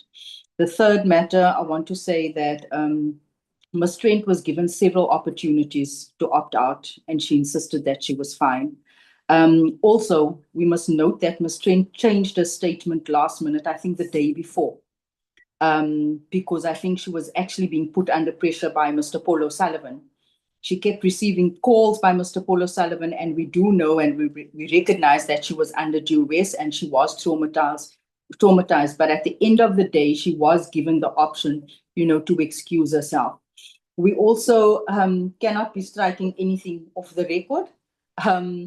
She has made a bed and she needs to lie on it. As for Honorable Sauls, he's not worth my time. Thank you.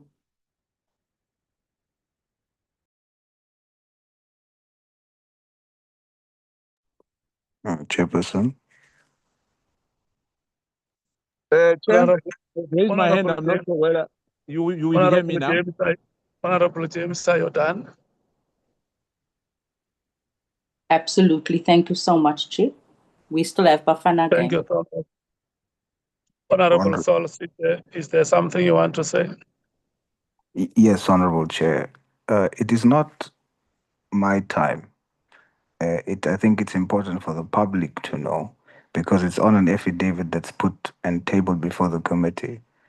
We weren't there, so Honorable James must clarify. Did she speak to Sarah Trent in the toilet, and what transpired there? We weren't there. We need to know from her so that the committee knows. Is it true that she convinced her to come to humiliate her, as she alleges in her affidavit? So it's not about my time. I don't need time from Honorable James. Honorable James, you need to respond to the statement. Chair, I want to put on record, I was speaking to Ms. Trent. She was nervous. She told me she's nervous. She came to me because she said she's actually so nervous of me. She's afraid, she's scared. And I told her to calm down, she'll be okay.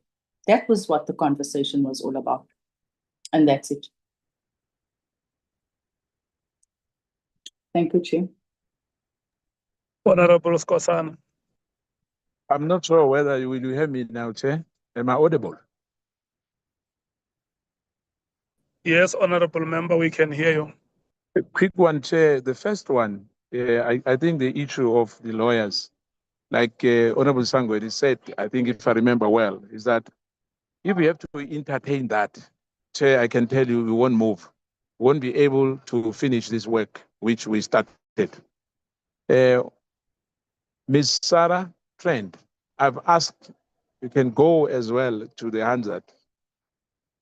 Are you fit and proper to continue with this? She agreed. Now, the Matlala issue as well, the lawyers, I think the evidence leader or the evidence leaders, they've made consultation, thoroughly consultation. I don't think, Chair, we must entertain that. Thank you, Chair. Okay, thank you so much, honorable members. The meeting agrees with the recommendations that have been made here. And the allegation that Ms. Sarah Jane Trent and her lawyers make of an incident, a conversation which would have happened between her and Honorable James, is not the record of the committee. It's not in our records. So they cannot base their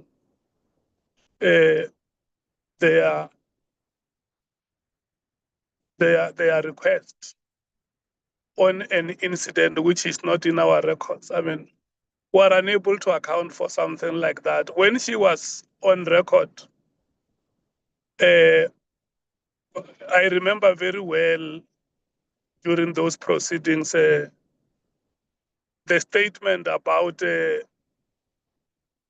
fitness was made by Honorable Malema. And then, and he even went to a point of saying that if the witness is not fit, we must not proceed. And the witness has been asked several times by members, including the chairperson, whether she was ready to proceed. And what I remember very well was that her lawyer tried to call the legal team, and we said, in terms of our terms of reference,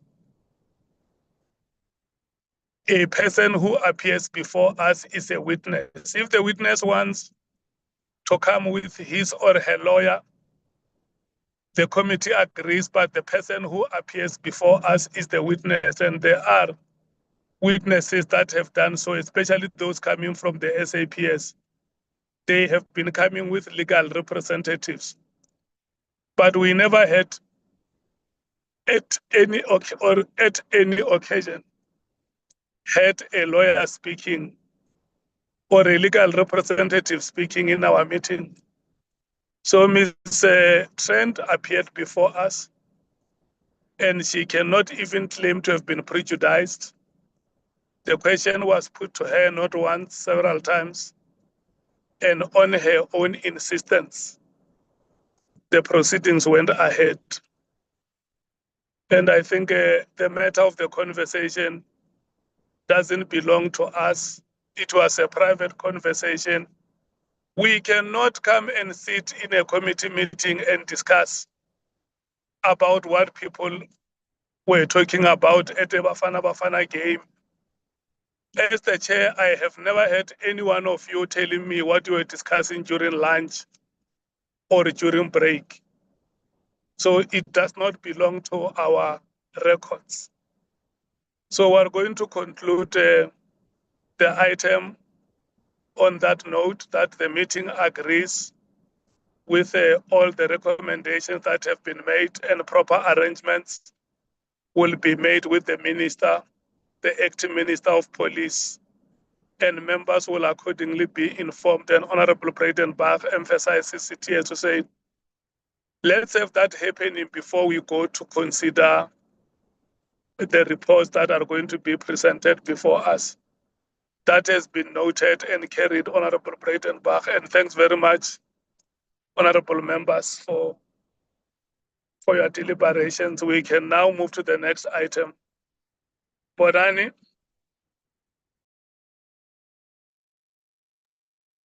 Yes, Chair.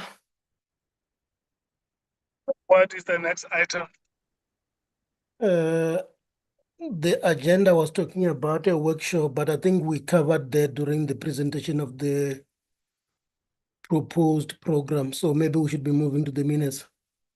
Yeah, let's move to the minutes.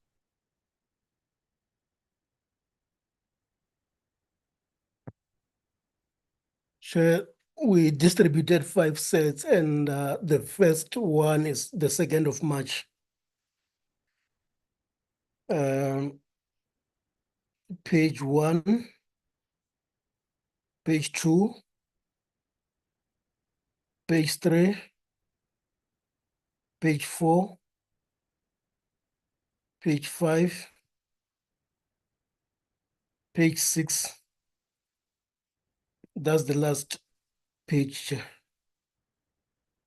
Thank you so much, honorable members. The minutes of the 2nd of March 2026 have been circulated, are presented here for adoption. Any seconder? I second Honorable Chairperson. Thank you so much, Honorable Mngango. Bonani? Chair, the second one is the 4th of March. Page 1, page 2, page 3, which is the last page. Thank you so much. this set has also been circulated, the set of the minutes of the 4th of March. We present these minutes before the committee for adoption. Any seconder?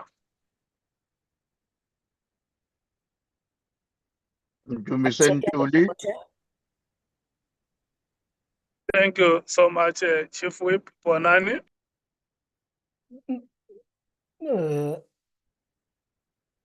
Yes, the third chair, page 1,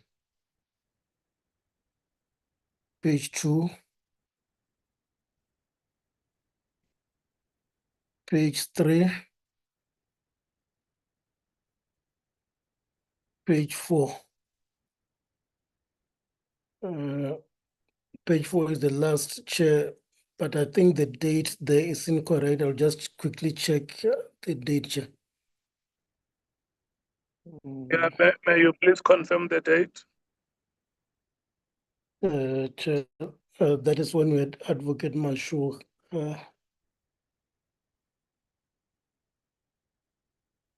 Yes, actually, Chair, the date is correct. Is the 4th of March. It is the correct date.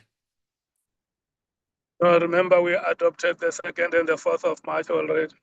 No, I think the one that we adopted as the 4th of March, the previous one was supposed to be the 3rd of March. That is the incorrect one, Chair. Apologies for that. Can we go back to the minutes of the 3rd of March and represent them if we have made a mistake? Chair,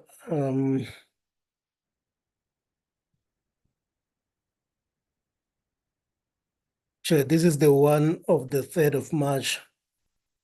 The date that was written here was incorrect. So that is page 1, page 2, and page 3, which is the last page, Chair. Okay. The 3rd of March. Honorable members, the minutes presented here, 3 pages, 3rd March 2026. They have been circulated to you. There is a correction on the date there to be the 3rd of March. We present them for adoption. Any seconder? I second Chair Kusela. Thank you so much, Honorable Sangoni. Can we go to the 4th of March? 4 pages. The 4th of March is on the screen, Chair. Page 1, page 2, page 3, and page 4, which is the last page.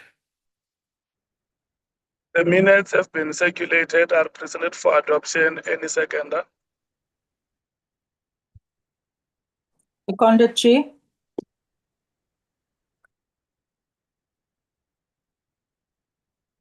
Honorable James, are you calling order?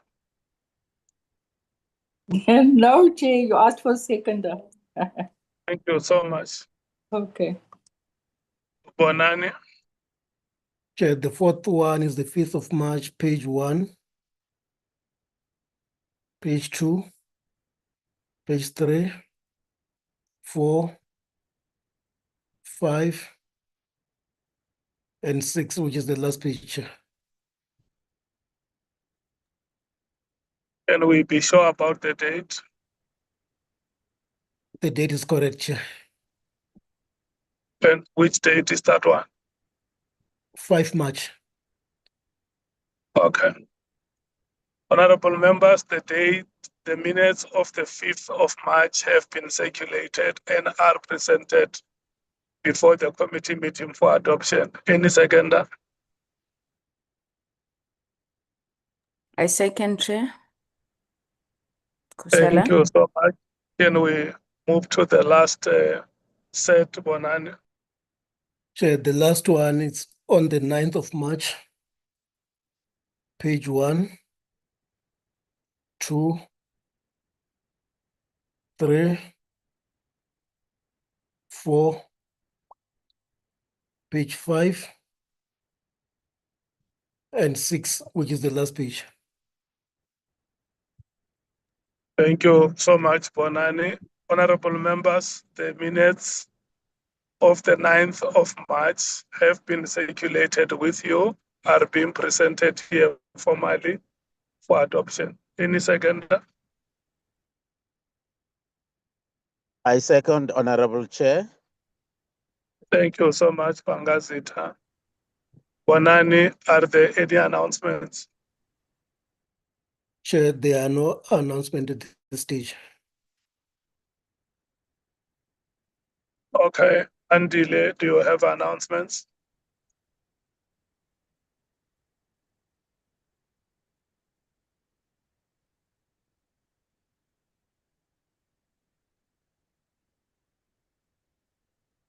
Okay. There are no announcements.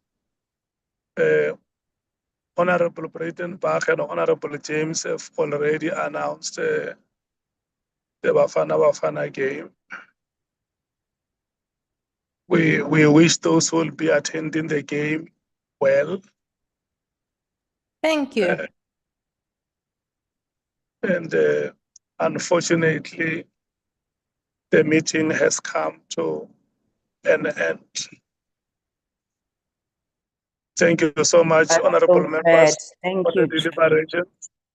I will make a follow-up with Nicolette and the evidence leaders to check on their readiness to come back and report before the committee on the progress they would have made. And we will also contact the Office of the Speaker and raise the issues that the committee has agreed on. Thank you so much. All the best in your recess. Thank you, Honorable Chair. Mhlambe lo muntu